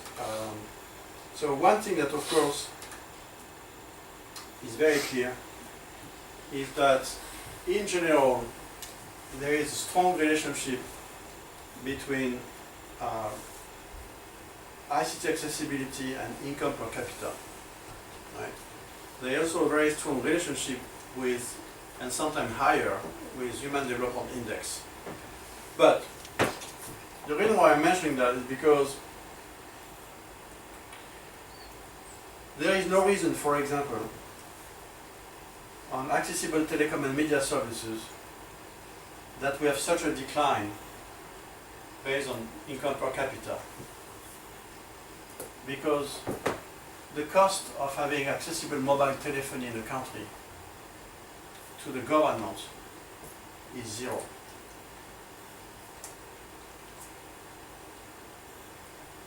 The cost of having accessible mobile telephony in the country is zero to the government. Okay? And the cost to the operator is marginal.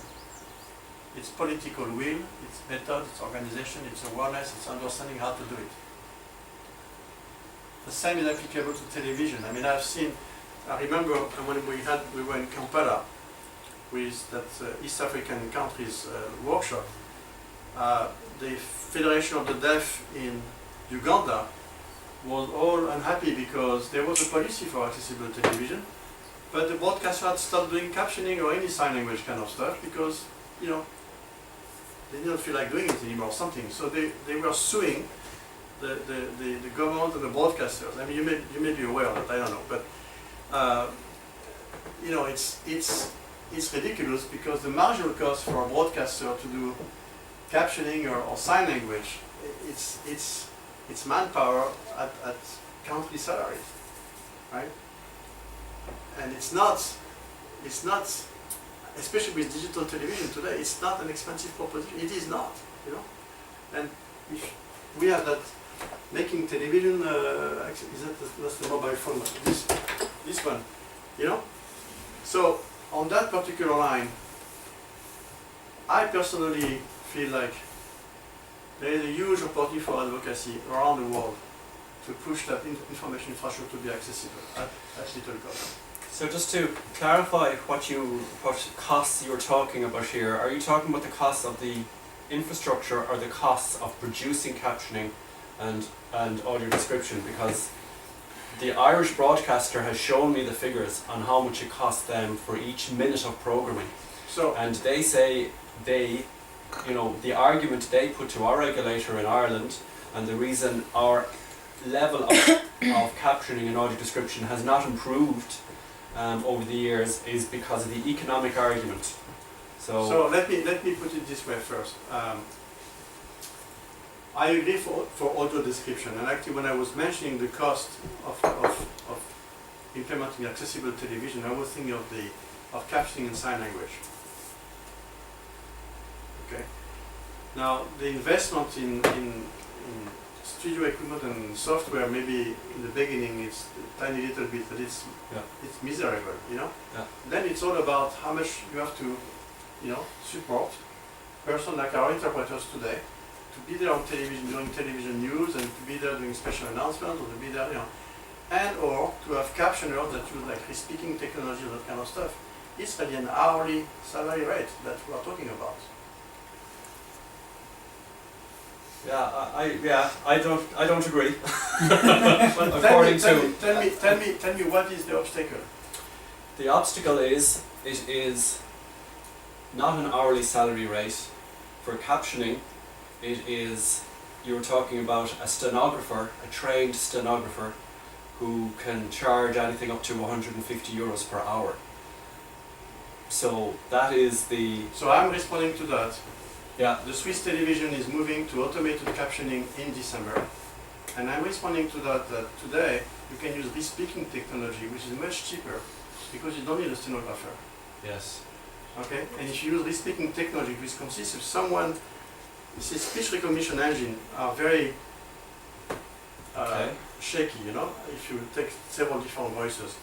But if you train your speech engine recognition to one particular person's voice, then the level of accuracy becomes like 99.5%.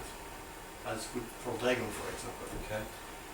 So what you do with re-speaking technology in the television studio, you have someone who repeats what's being said on television with her or his own voice.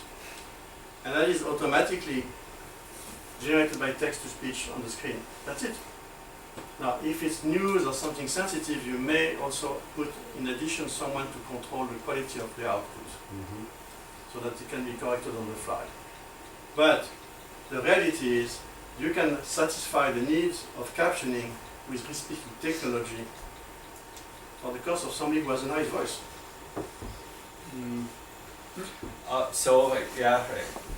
Again, I've seen the figures, and the re-speaking people who are trained are charging currently about a similar price to the stenographers. So perhaps that will change. If the terms re-speaking and stenography are all explained in the publication, right. That's a very nice publication that G3ICT produced. There is a chapter in that on the business model for this. So again, I have access to just the Irish experience, and now perhaps the broadcaster is giving me a very negative picture, but what I'm saying is, even if it's 150 euros an hour, what does that mean for the broadcaster? Like for 12 hours of broadcasting, for example. I mean, it's insignificant compared to the other expense, the budget they have. Not according to the Irish broadcasters. Really, I mean, this is how they present the case. I hear you. So one of the for example, when we develop the policy for accessible broadcasting, which we issue over the next few weeks, the model policy, we put an exception for broadcasters with less than 1% of the marketplace. So you could adjust that percentage based on the country size. But for any broadcaster which has a significant market share in the country, there should be no economic impact that is really significant that makes it impossible for them to do it. And at the end of the day, the convention says clearly television must be accessible. So we are saying, look, it's not like we're asking billions of dollars of equipment. We're asking you to have sign language interpreters or speaking interpreters, for the major part of the programming. And what we say, okay, start with 20%, go to 40%, go to 60% in 3 years. So it's not like a big bang, So it's a progressive thing. And I'm saying it is economically feasible for broadcasters to do it. It is not impossible, and it's the law. So that's our position. and so, if you take 20% of the broadcasting time, let's say, take around 5 hours a day, right? At 150 euros. So it's 750 euros a day. So it's going to be times 365. Yeah. That is 300,000 euros for the year for a national broadcaster to satisfy the needs of deaf users in the country. Yeah. Okay, and these are exactly the types of debates that happen between disabled persons organisations. And I know. we could almost role play this conversation. That's right. Here, because I've been with the RTE, with the disabled persons organisations, the Irish Society for the Deaf, But and these arguments go over and back across the table. But I think what's key in what you're saying is it's not a big bang approach. it's not. It's about progressively increasing. Exactly. And there are even some nuances in how you measure how much captioning is provided. So what RTE, the Irish broadcaster, were doing was they would buy in Coronation Street, a soap opera from the UK, and that would have captions included in it. But then they would repeat it at 3 o'clock in the morning. So they would count that twice. So they would say, well, we provided an hour this day, But the economic argument is it's still where broadcasters go, this is very expensive, No, Now, but it's a law.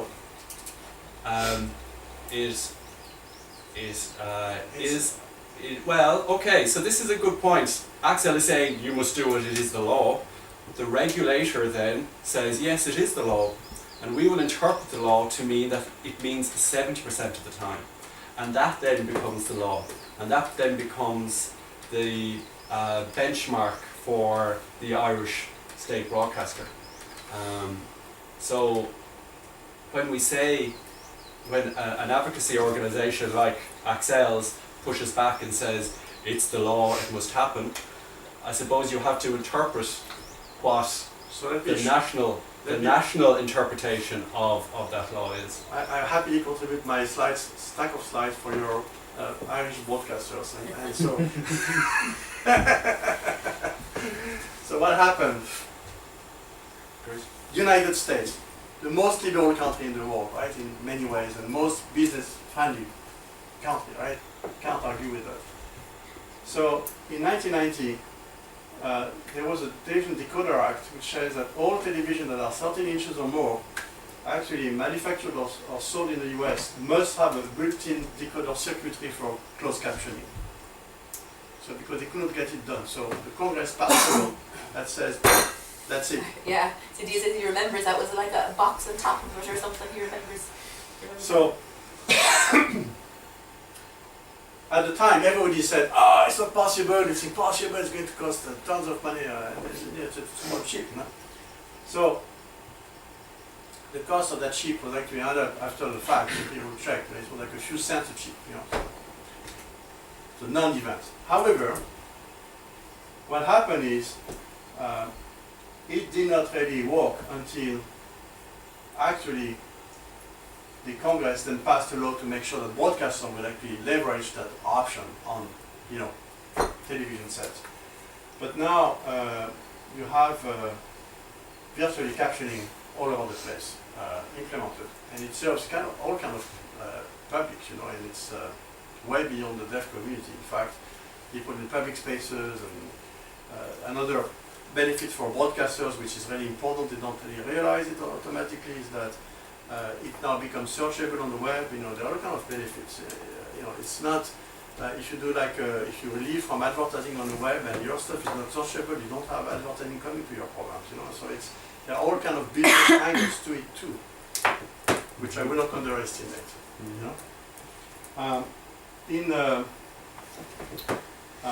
So in 1996, that's the second act they took, was to place the same account on digital television. Australia, this is not, sorry, Japan, NHK started closed captioning and other description in the 1980s, and at the time they did it with old technology, but as you see here, they have mandated the following goals, you know, 100% of closed caption, including live programs by 2017, and 10% of the description for applicable programs. So countries like Japan or the US have been very firm on passing laws saying, look, you know, whether you like it or not, has to happen.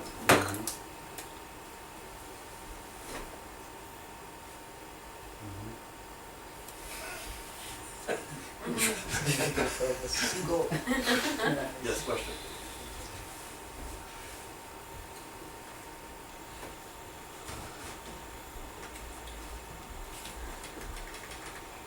Another barrier to take legal action against the state and service providers is the fact that we have such poverty among persons with disabilities in Africa. Yes. Lawyers are expensive to hire. Another big worry is that African markets are fused with products that are fake. For instance, you'll find BlackBerry phones that don't actually meet the minimum or maximum standards of original BlackBerry phones in developing countries. So this is also contributing to the poor accessibility. Yeah, agreed. And my hope here is that for the first time we see real competition on accessibility features from major mainstream operating system vendors, Android, Apple, and Microsoft. RIM as well, you know, is catching up. So, unfortunately, I think it's a matter of time, maybe 2, 3, 4 years or something. But I personally believe that what you see today are the mainstream operating system environments on very expensive devices will end up being available on much cheaper handsets. Like you saw the price of tablets declining sharply, you will see the price of handsets declining sharply. And again, I think that what can be negotiated is with service providers to actually either decide on their own to support users with disabilities, or to ask the Universal Service Fund to pay for the incremental cost of devices that have the appropriate assistive technology embedded. For example, in Egypt, Etisalat distributes free text-to-speech software to all their blind users, and with a dedicated customer service. And Egypt is not a rich country at all, it's actually a pretty poor country. And I think that this is the type of thing we try to get service providers to consider, because they are the necessary link between technology and the user. And so from an advocacy standpoint, I would argue that one of the first places to go and try to convince are the mobile service providers in country. Quite often they have at least a corporate social responsibility division that is typically attentive to those kind of discussions. But certainly at the regulator level, the typical entity that would be attentive to those arguments would be the consumer affairs division of the regulatory authority. I know that several of them, like we have a very active participant in the GISCA who is the head of the consumer affairs division of South Africa, and that's typical type of stuff that they are working on right now. So that needs to happen. You know, advocates need to go and bang on the door of those folks. Because for accessible mobile telephony, I will go through it in a minute, but you know, you will see there is no cost to the government. Mm. So, just this cost benefit relation, how I see is Article 32 of the Convention talks about international cooperation, how developed country can support developing or low resource countries to implement UNCRPD. Can this be one area for G3 ICT to convince developed country so that they, while giving funding or donation to developing country, make one kind of provision to support on that issues as well? I think what we are trying to do is to get capacity building programs to be funded by developed nations to actually, for us to do more work with the regulators, the operators, everybody, because there is, it's not really a financial barrier for operators to do it. It's more like a knowledge and how to do it, which is really a problem. And I will show you in a minute what I mean. But the lack of knowledge of the issue, the lack of expertise about accessibility within the mobile operator or company is a major blocking factor. And that's the one we need to unlock, you know. So that means training seminars, workshops, you know, experts going in country to help, you know, and those kind of things. And in relation to this position and research, what you were talking about, so this research findings, this is very interesting. Like, I think this is encouraging for the government to move towards being more accessible. So, in terms of disseminating this to bring awareness at country level, like did this organization organize such disseminating workshop in developing countries? You mean for the research report? For the research report. Yeah. So what we try to promote as much as we can. We had so far about 1,000 downloads of the reports on our website. I don't know where they are going. They go a bit all over the world. But you know, we go to the major international venues like the Conference of State Parties in New York in September. They gave us a stage to present that to the entire assembly, so that was very, very powerful. And they were all a big disability organization on the stage with us, so it was, you know. So I think step by step we are trying to get in their mind the notion that there is that measurement going on, you know, that allows you to benchmark what's going on, you know. And so it's going to be a long, you know, process. I don't anticipate us to affect a big change just overnight. I think it's going to take, you know. But the fact that DPI is helping us, you know, all those folks who respond to the survey, they certainly use the report where they are, you know, somehow. I hope so, you know. Yeah, that's what, like, because you had collaboration with DPI during the research. So DPI can organize with the government, with all disability stakeholders, as much as they want, to disseminate the report so that they will be encouraged how accessibility. But to be truthful with you, and that, you know, if any of you here is interested by that project, I need to take those results and make them simpler for local organizations to use, because it is such a huge amount of data. I think it's daunting to most organizations for small disabilities. I presented that in Durban, South Africa, at the DPI World Assembly like 2 or 3 years ago. That was a former result the year before. And you know, it was a big room, and like 1,000 folks from all over the world, from disabled arts and organizations. But retrospectively, I regretted to have presented the way I did, because I was too, I did not understand that some of the folks who came were really field advocates. Some of them probably could not even figure out what the table looks like, you know. So I have to, yes. And so we live in statistics, and we are all kind of in master program, and so we, right? But the reality is, for some advocates in the field, you need to be very simple and clear and boom, boom, boom, boom, boom. So I need to repackage some of it to make it more actionable, I think, for advocates. Like, if I'm advocating for television, here are the key data I need to know about. If I'm advocating for mobile telephony, here is the key data I need to know. if I'm advocating for the Ministry of Education, here is what I need to know. But I would like to do it. I just don't have the time to do it all. So it's. But the good news is, for anyone wanting to do it for their own country, we now have quite a lot of data. Yeah. We now have quite a lot of resources to be able to describe in 2 or 3 pages what do we mean when we talk about accessible television. You know, what do we mean in terms of the hardware, in terms of the access services. Right. You know, what is America doing? What is Burkina Faso doing? What are the countries in your region doing?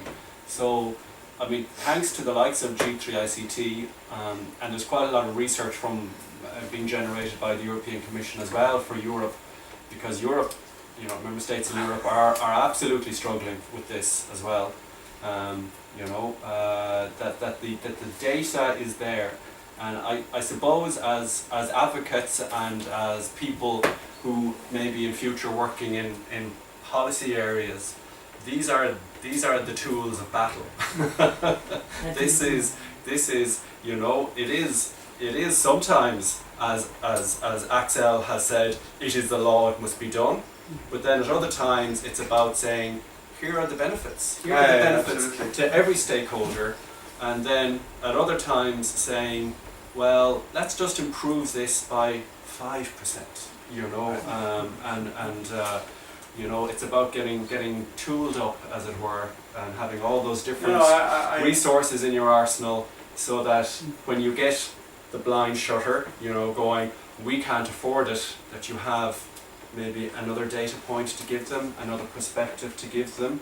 I know I have been trying for a number of years to get the BBC to come over and present in conjunction with our own national broadcaster on how they do access services, and the people in RTE are very reticent, very reluctant to have BBC come over, because they don't want to be embarrassed by their neighbours who are doing a much better job, and all the time say to me, well, the BBC have billions and billions of available funds, we have only several million, you know, you cannot compare us to them. So you know, it's I can bring the Swiss or the Colombians, or you know, a lot of folks who are like almost 100%, you know. Yeah. Smaller countries than Ireland, you know. Yeah. Switzerland. Yeah. So I love to go and visit your folks here. Yeah, this time last year, a guest lecture I had on the course, a lady called Cynthia Waddell, who's a Californian lawyer, she came and presented to the class, and then I brought her to meet the regulator, and there's a coalition, an advocacy initiative in Ireland called the TV Access Coalition. So all those folks were around the table, and she presented the 21st Century Audiovisual Media Communications Act. Communication Video Accessibility Act. Now, I actually put the references to that in the reading list for today, but we're not going to be going to it in depth. And it was a very interesting meeting with the regulator, the head of access services from the state broadcaster, and then the representative bodies and the advocacy bodies, and then Cynthia at the top, you know, showing how the approach in the United States has been developing, you know, on this occasion it wasn't successful in at the time. The TV access rules, the levels of captioning and audio description were out for consultation. So all these disabled persons organisations had written submissions to the regulator. And on this occasion, it wasn't successful in increasing the amount of captioning or audio description. But they are outlawed. But they are? Outlawed. They are outlawed. Well, I mean, you know, certainly the advocates were extremely displeased with this, and would be using that type of language saying it's outlawed, but when the regulator defines what the law is, Then we go to the CRPD committee or something, you know. Absolutely, absolutely. So- you know, I mean, and that's a good point. So what happens when, you know, at a national level you have your regulator going, this is as far as we're willing to go, you know. What are the other mechanisms to go around that? And there is absolutely a complaints mechanism under this UN CRPD. I don't know if Ireland has signed an optional protocol or not, but No, we haven't ratified it. ah, okay. Right. Let me finish the third party so that we can grab the sandwiches maybe. Perfect. And unfortunately, I think I still have a little bit of half an hour or so. Okay, so we can Okay. maybe break and come back. So just finish the third party. So what I'm trying to say here, there is clearly a link between income per capita and availability of ICT services. On the other hand, it may also be a factor of how much penetration of technology exists in the country. So, but all I'm saying is for the information infrastructure, there is a way to push for accessible services that is not that complicated to implement from a government standpoint. It is more difficult for special services and accessible features for computers. It may be a link to the issue of minority languages, and there are costs attached to assistive technologies.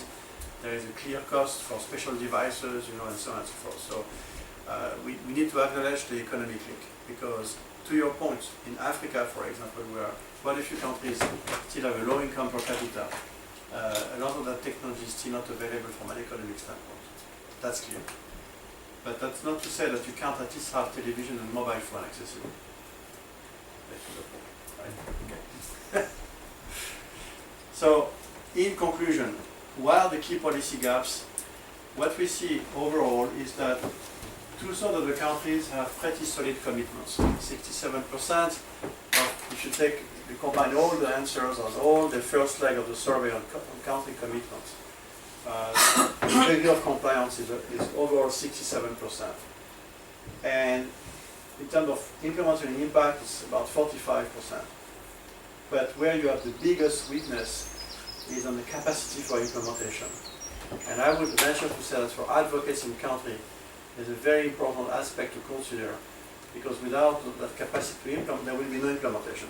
So what is it? So some of the stuff that we have noticed through regression analysis of our data sets is that the likelihood of a country to be effective in implementing policy is greater when there is a government body specifically dedicated to persons with disabilities. Now, many countries have one. Not all countries have one. So if there is a dedicated organization for persons with disabilities, that's the first good step. Second, there should be a systematic mechanism to involve disabled person organizations working in the field of digital access, the drafting, designing, implementation, evaluation of laws and policies. That is crucial. So in other terms, without persons with disabilities involved in decision making or consultation at least, it is likely that the policies will be ineffective and not well implemented. Does it make sense? Is it clear?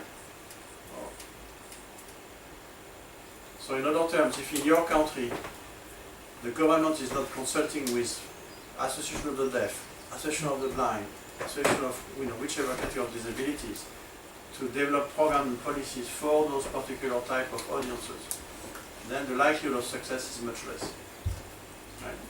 Because they don't know exactly what the needs are, they don't necessarily understand how to promote the services when they are implemented, they don't get the support from the community, it's all kind of issues. Financial support for disabled person organizations who work in the field of digital accessibility is really important. It's not enough to invite them to participate, you need to support their work. Because there is travel cost, there is time spent, there is expertise to be compensated for. And that just cannot happen with no pay, or no cost, or no expense funded.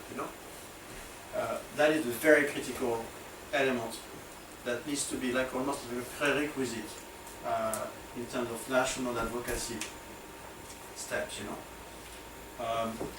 There needs to be a forum like conferences, workshops, seminars of folks from private sector, government, NGOs that work in that field, so you have a dialogue going on, and you have kind of a platform for stakeholders to exchange.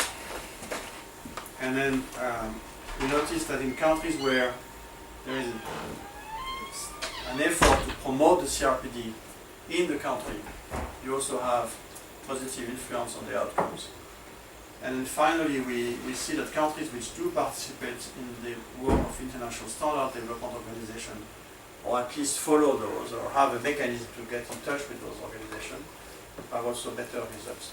So those are conditions, success factors, if you will, which we identify through regression analysis as present.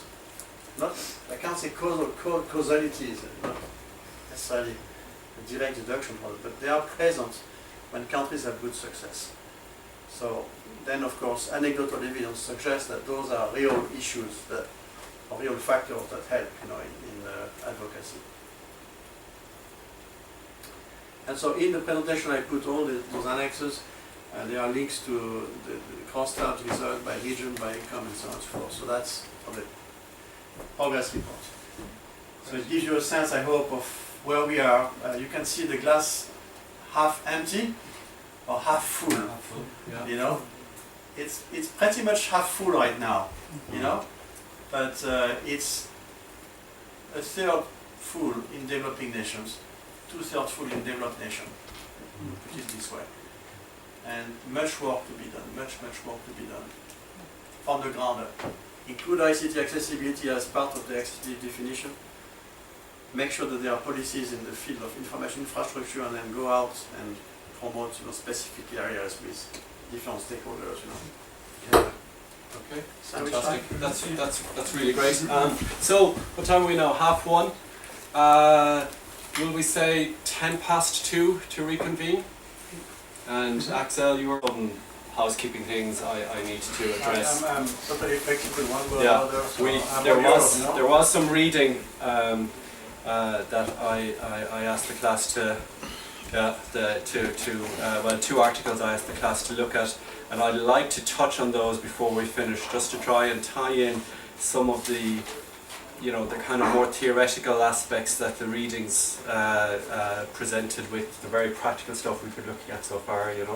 So Axel, I'll hand the floor over to you once again. Okay, so we are going to have a discussion now of actual practices, implementation of programs and policies, and try to derive some sense of what works when you try to advocate for solutions to be implemented.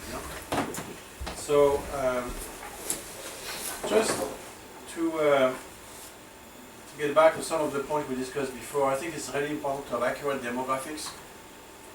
Just sometimes we forget about it because we are all convinced about those demographics, but many people in many countries have no idea. People need to be aware of issues and solutions, and sometimes they just are not. And part of the issue is just don't see that there is a problem. So that awareness raising is really important, and we need to have motivated policymakers. And to motivate them, you need to show them what are the benefits to them in some ways, and that's delicate politically, but it has to be done. In many countries, for example, we see strong impact of politicians with disabilities.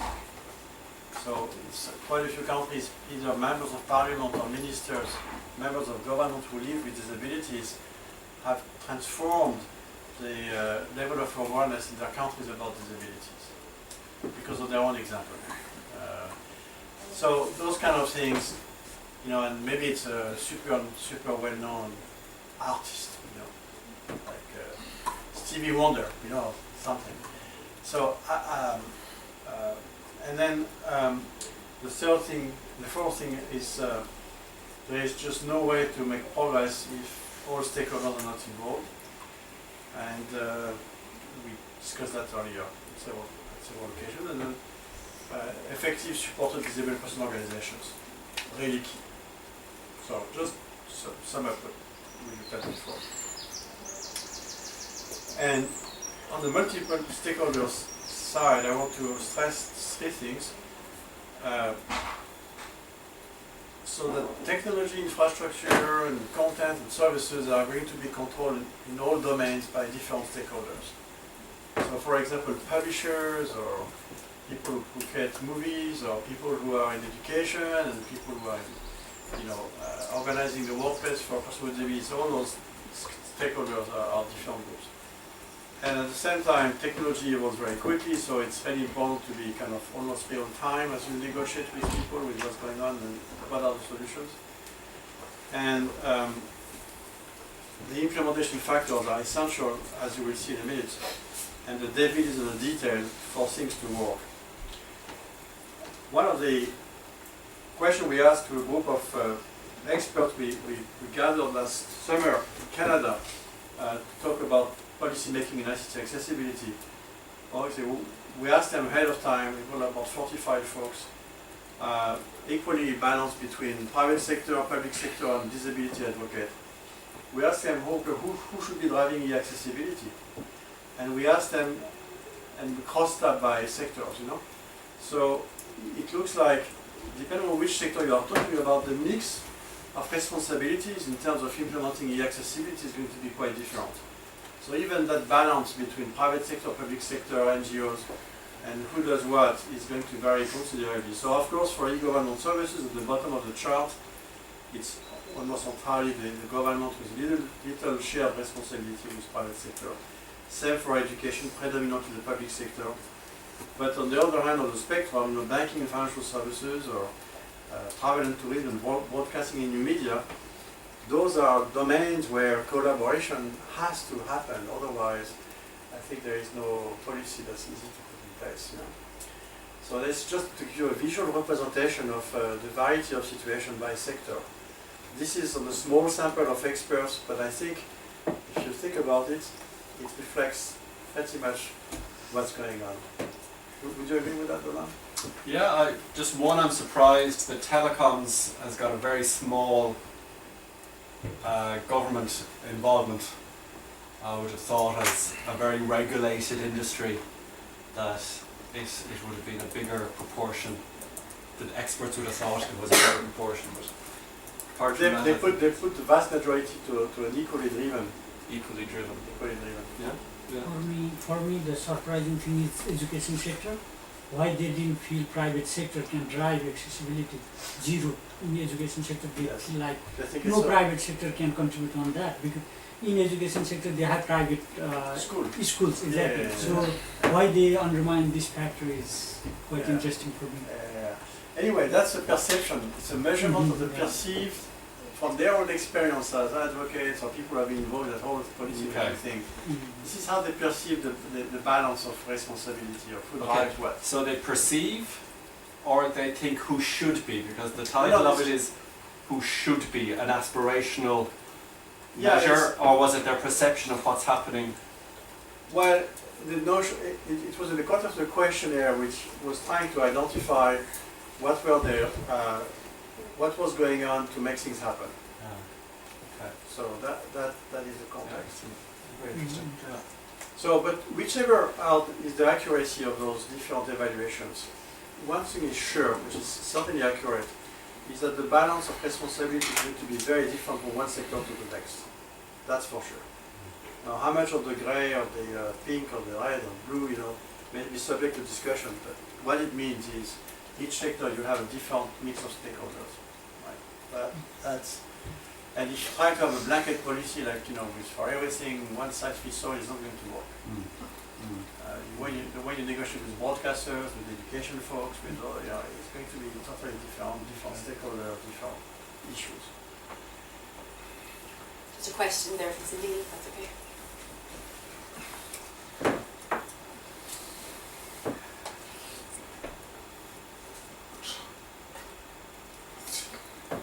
Broadcasting, yeah. Okay, so just, Broadcasting and new media should be actually involved. You mentioned captioning on YouTube and other online content. Even large media conglomerates like CNN, Fox News, etc., with all the resources and technology to put captions on TV, they don't bother to caption online content. And what is ironic is that deaf people are adding subtitles to their homemade YouTube videos so that hearing people can understand. If these deaf amateurs can do it, and their own simple PCs.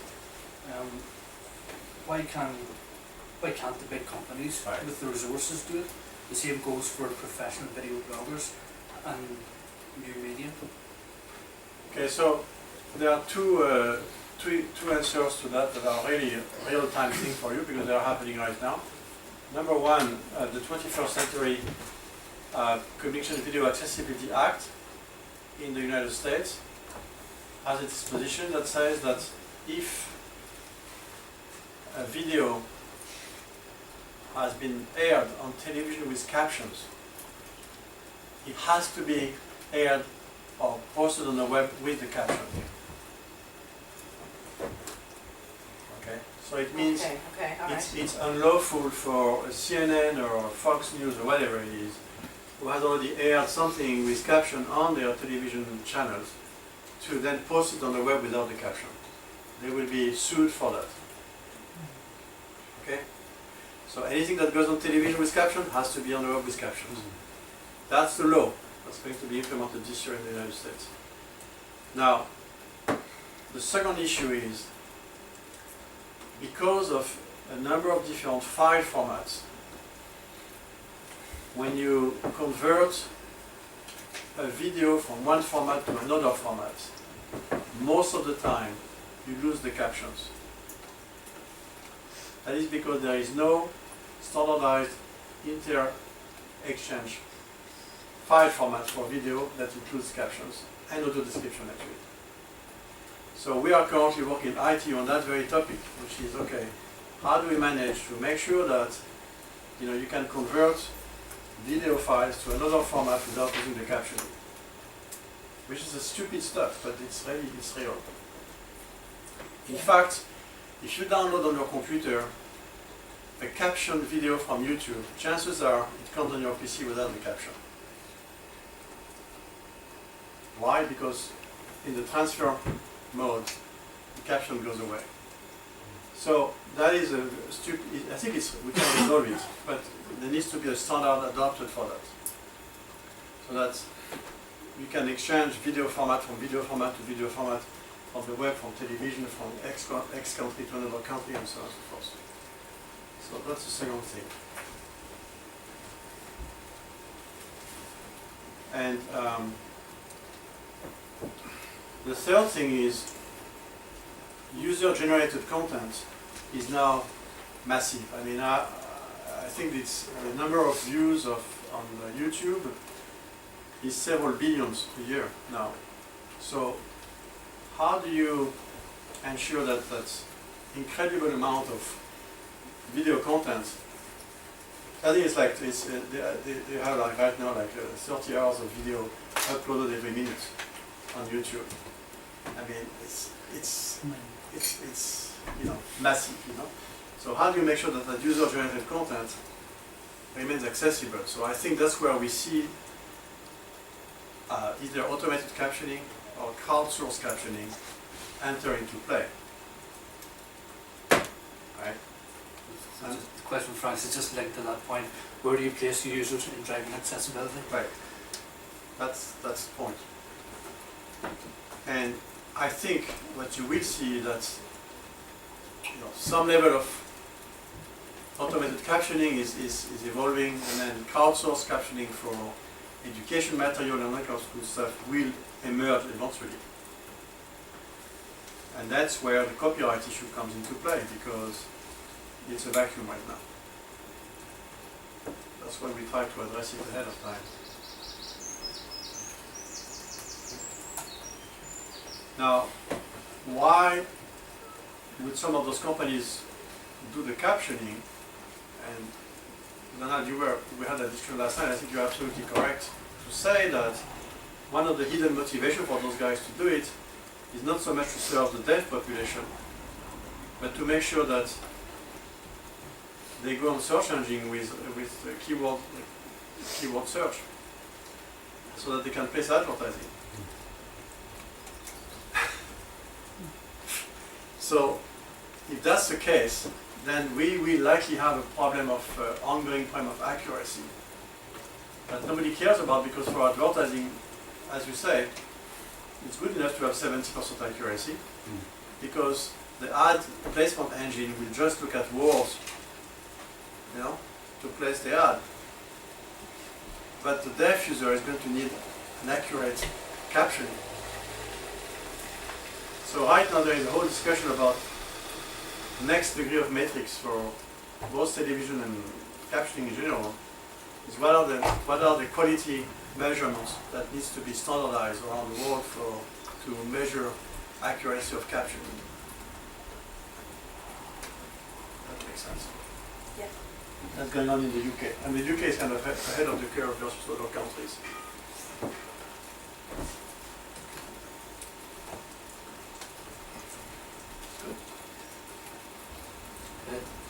It's the question was, Francis, where do you see users' place in driving accessibility? Users? Users, where do you see users as a force for driving accessibility? I see a couple of things. So in general, you have a website in the UK that is called Make a Web Accessible or Make Web Accessible or something like that. You know it then, right? Fix the web. Fix the web. Fix the web. So it's a crowdsourcing mechanism where users can actually enter a protest or mention that the website is not good enough.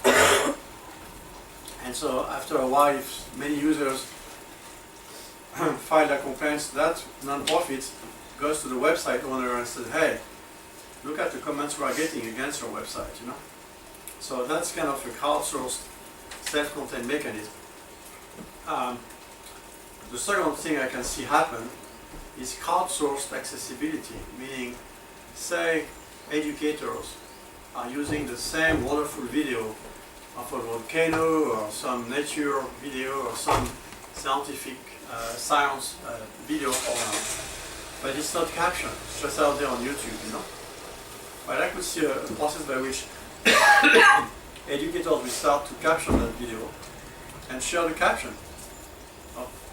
You know, keep it on the web.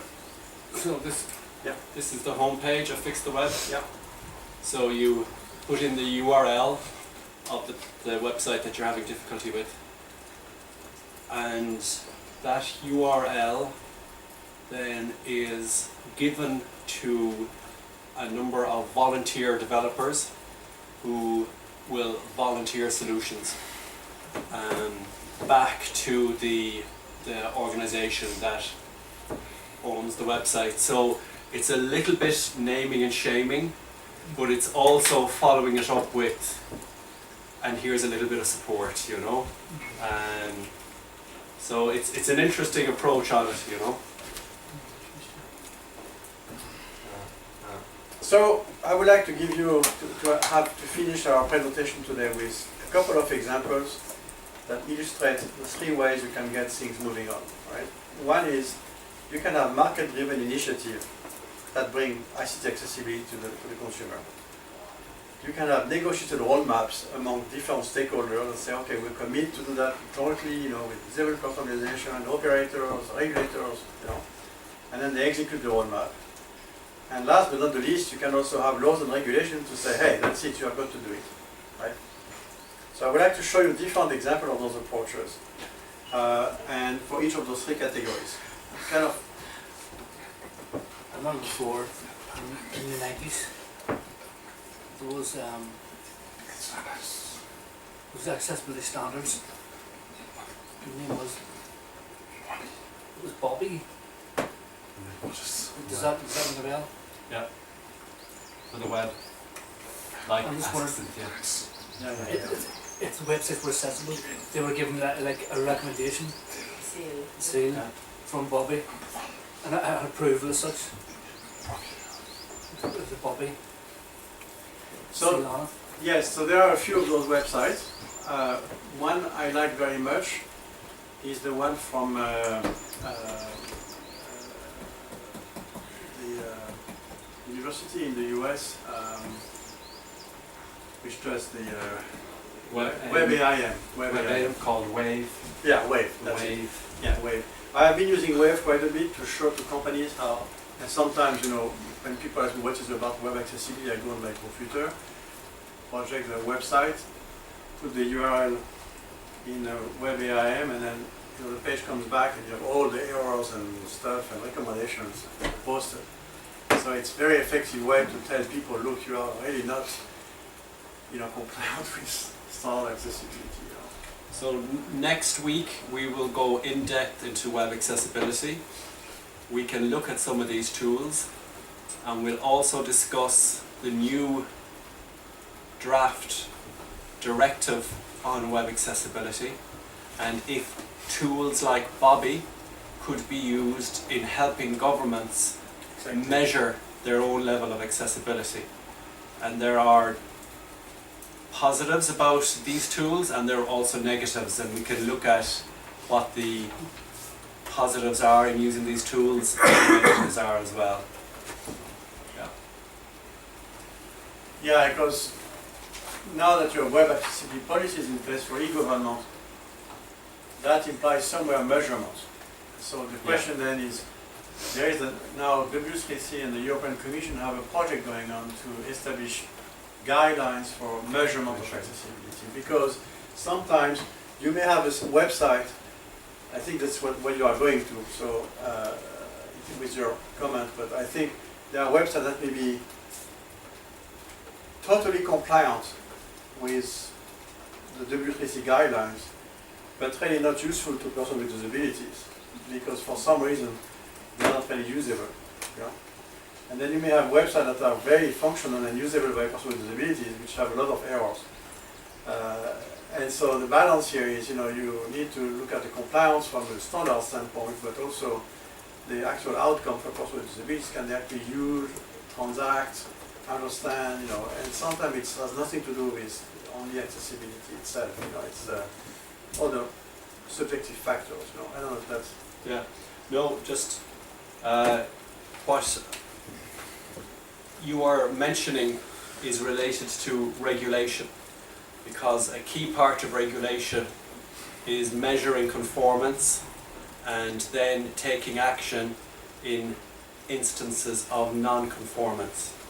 And that is a very big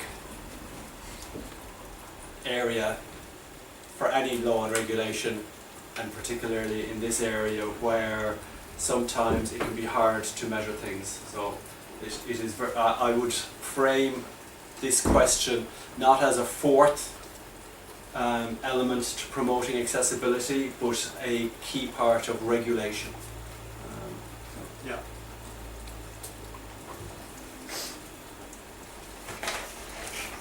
So do you have raku in your countries? Do you have what? Raku?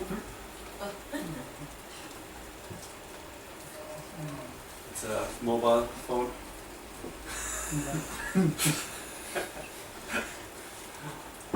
Have you ever heard of the raku? No?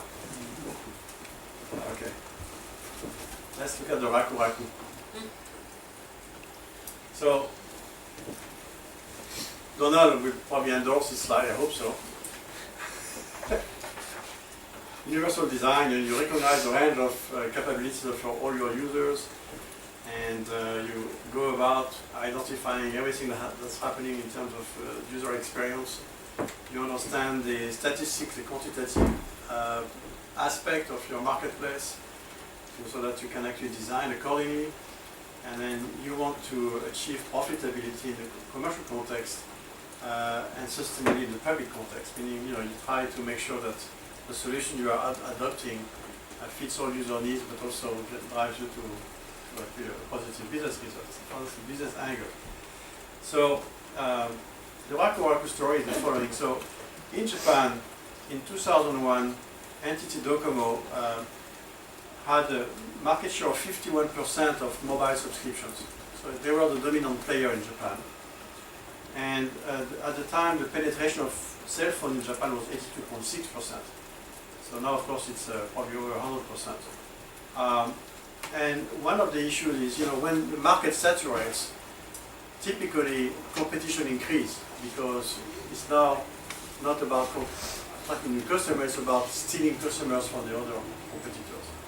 Right? So the cost of competing is becoming intense, you know. So at the time they looked at the marketplace and they said, gee, you know, rather than solely focusing on fighting with our competition, let's look at the last pockets of non-adopters of mobile technology. And what they saw is that the rate of utilization was decreasing significantly with age. So for example, they were like close to 100% penetration between 20 and 50 years of age in Japan, but then less than 30% above 70 years of age. So elderly folks were not adopting mobile phones. And in fact, among persons with disabilities, the percentage were even worse. So they made a decision to adopt universal design principles across the entire company, including product services and sales and marketing, and went about to test a new series of cell phones and stores and services.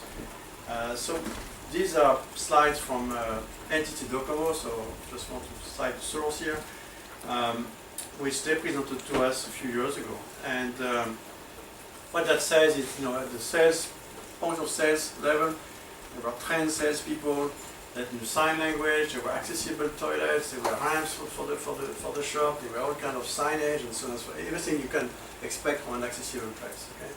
And they built those stores all over the place in major urban areas. And then they decided that they should have different type of handset that accommodate different type of needs from different segment of users. So like at the time, a large screen with large character, dedicated buttons for pre-recorded numbers, read aloud menus and text, all that stuff which at the time was really strong innovation is now kind of mainstream today, but you know, at the time it was really leading edge kind of innovation. And they also created for elderly persons who can't really read books anymore, a mini DAISY player at the time that they put on a mobile phone so that they can download classical Japanese text, you know, so they can read literature on their phone. They also created that bone conductor receiver for person hard of hearing, so you place the handset on your skull, and through vibration in the bone, you get clear audio through the internal ear. And I tested that phone myself. It's just unbelievable. Unbelievable. It's even better than the regular earphone. It's wonderful. Anyway, so they launched that whole product line in 2001. They did a market test for 2 years. And then this gentleman who runs the product line came to one of our workshops in 2009 in Bangkok to report on it. So the second quiz today is how many new subscriptions they sold with those accessible phones, Raku phones, in Japan during the first 5 years of full-fledged marketing campaign.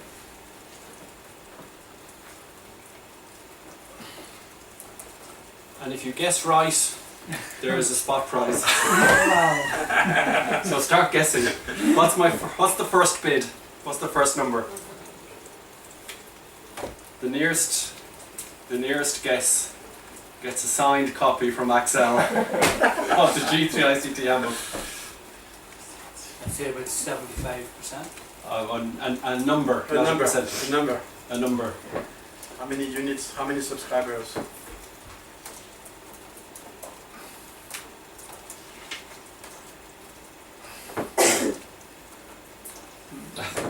just accessible I'd say accessible phones. I mean, you know. Say between I guess in my head between 5 and 8 million. Wow, Okay. that's a big number. Any more or less? So I would say 500,000. 500,000. Oh, more conservative, huh? Yeah. Germans are conservative. Right? Okay. Everybody has to put a bid. 100,000? 100,000, or even more Very- conservative to the German. 800,000? 800,000. Oh. You're going for the midpoint.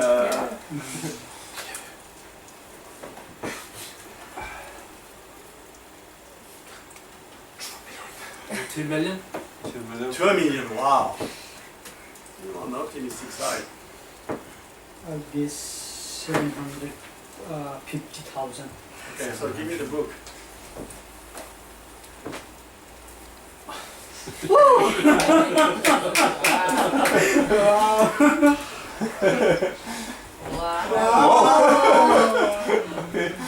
Entity Docomo sold 15 million Raku Raku phones during the following 5 years.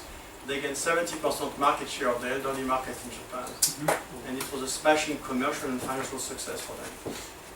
They distanced their competition like for a long time. Plus they sold high-end handsets because they were added value services and 3G phones. And actually they have a much higher renewal rate on subscriptions. So, isn't that like a business model there? What do you think? Right? So, I presented that a couple of times. Once I was in Bamako in Mali, and we had that workshop for West Africa. And we had operators from all over West Africa. And I showed the curve of mobile penetration, and it clearly predicts like in 3-4 years from now, the market will start to slow down because there will be relative saturation coming up. It's such a success in Africa right now. So when that happens, strategically operators must look at that market this way, because it will be commercially and financially indispensable for them to look at whoever has not yet adopted mobile phones, rather than concentrating on teens and young people and working professionals. So that's called market-driven thing. Now, in order to achieve that, it's fairly complicated. This is of course a real-world story that involves a real big telecommunications company, but there's a lot of marketing discipline and also a lot of stringent implementation of universal design principle across the organization. And so, for that, I want to show you. I work very closely with AT&T Wireless in the US, which had a similar policy than Entity Docomo. However, because they are publicly held and so on and so forth, they don't want to share their numbers. But it seems to me, because we did quite a few interviews in the company to write a white paper on their processes, that they have good success to, because of their enthusiasm for the program. So I want just to show you the level of detail that marketing implies for a vendor to be doing that kind of thing. And let me see if I can get this going.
this is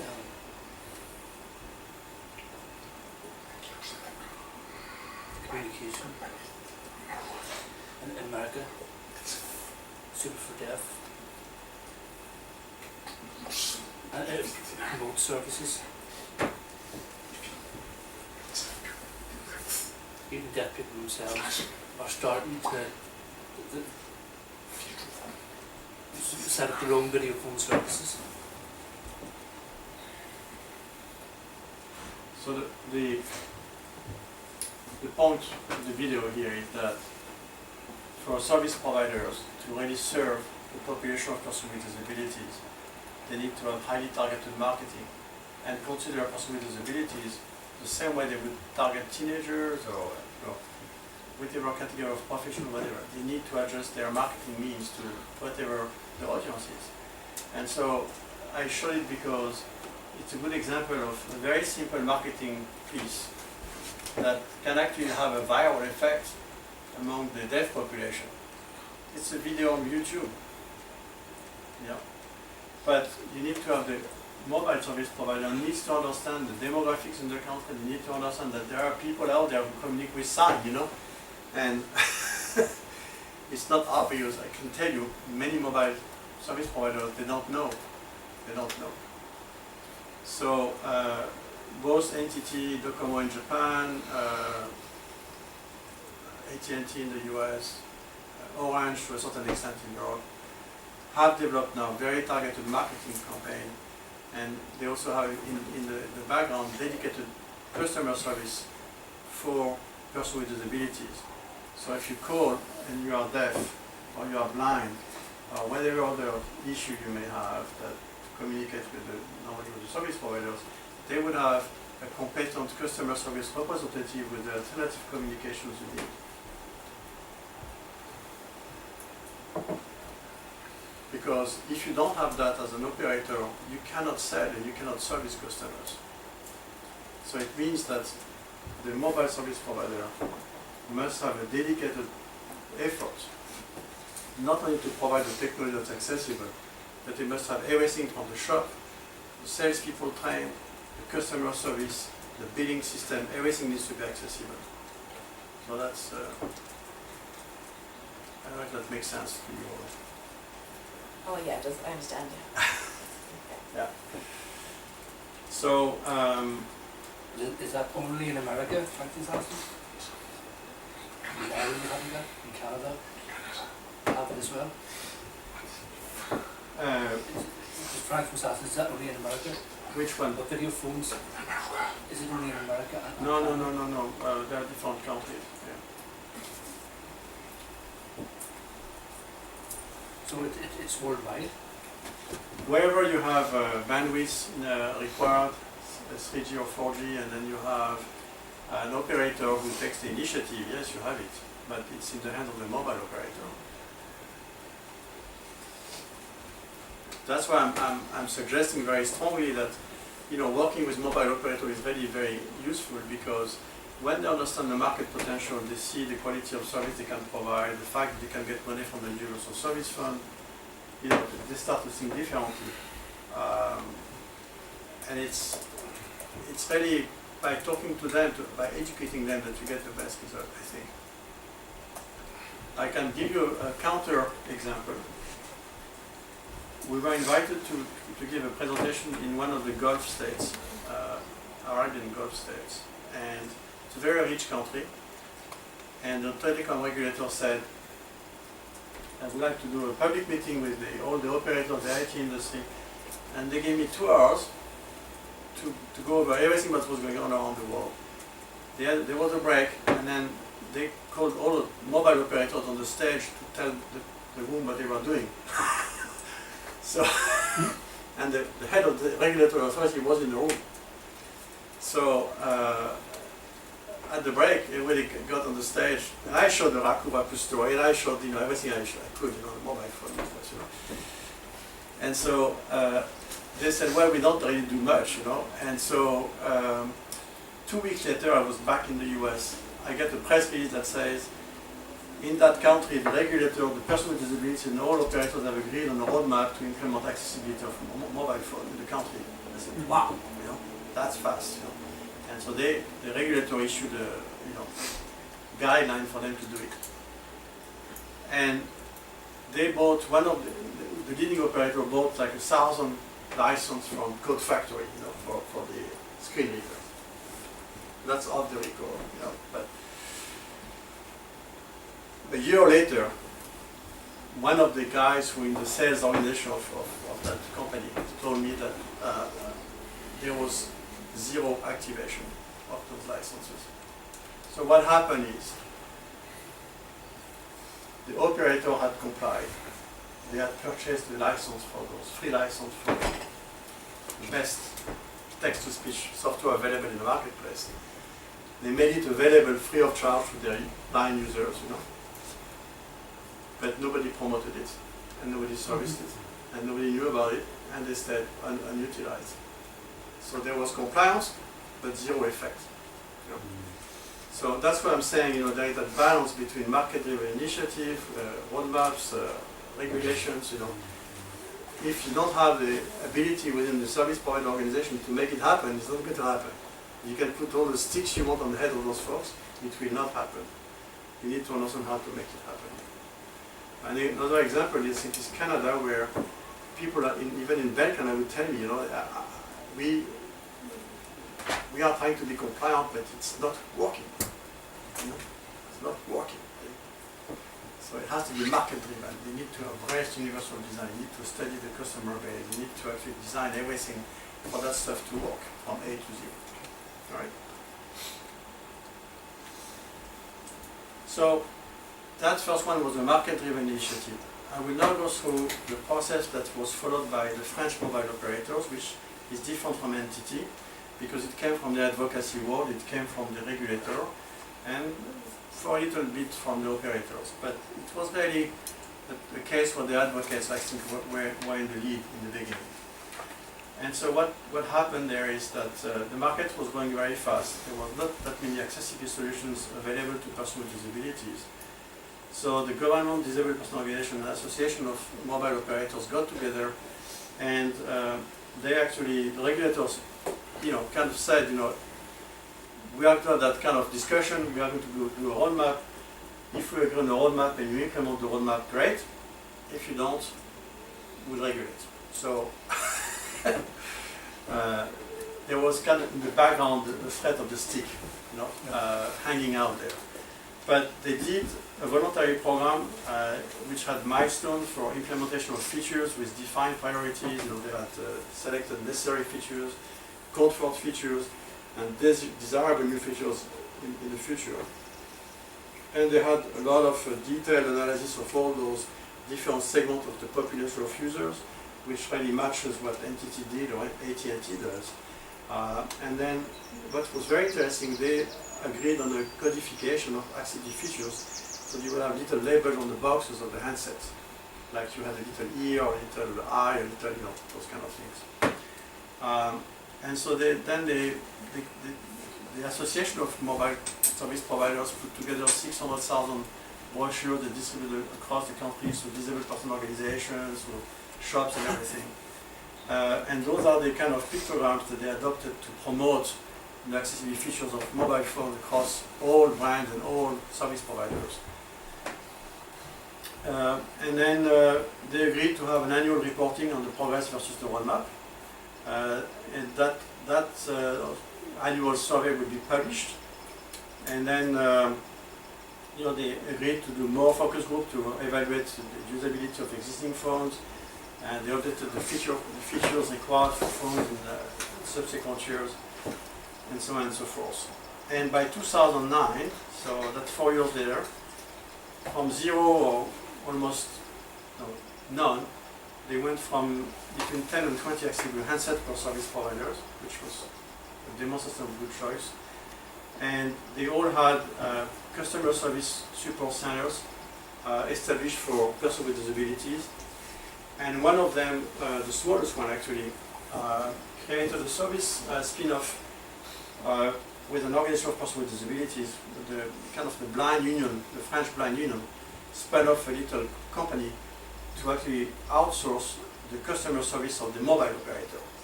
So they actually created a company, created jobs, they created a call center for the service provider. I saw a similar thing in Colombia where the Federation of the Deaf actually handles, operates the video relay service for the country. It's in their building, it's paid for by the Universal Service Fund, and it's a beautiful facility actually, it's extraordinary. And so those are the 2009, so by 2010 there are 193 specialized point of sale with trained personnel for persons with disabilities. So maybe it's too much details, but it's just to show you that it's happening, because there is a process where you measure, you define milestones and you measure them against what's happening every year. And as a result of that, there is mobile news service launched in sign language for mobile users, for French deaf persons. There is a lot of mobile services that were launched subsequently for transportation and city services and so on and so forth. So it's an interesting case where there was no regulation, but there was a strong role of the government to be a convener among the different stakeholders. Personally, I think in many countries that is the most desirable path, if you can, because that's where you get the stakeholders to really be involved in the decision-making process, understanding what needs to happen to meet the committed milestones. When the regulation falls on their head and they have not been participant in the definition of what they are supposed to do, they just give it to a compliance officer, and the guy goes out and buys 1,000 screen readers, and they are happy, right? It's not going to work. That's the issue. Law and regulation approach is the third possible avenue, where the market is not moving, and even you try to create consensus on doing something, it's not happening. So I took the example of television, we saw it before. So in the US, one of the most liberal countries in the world, for television, it had to go through law from issued by Congress to impose, captioning. And in the case of Australia, they did an interesting thing, which was to establish the Australian Caption Center. And so they subsidized the startup of the Caption Center very early on. And then they contributed that to the broadcasters, essentially.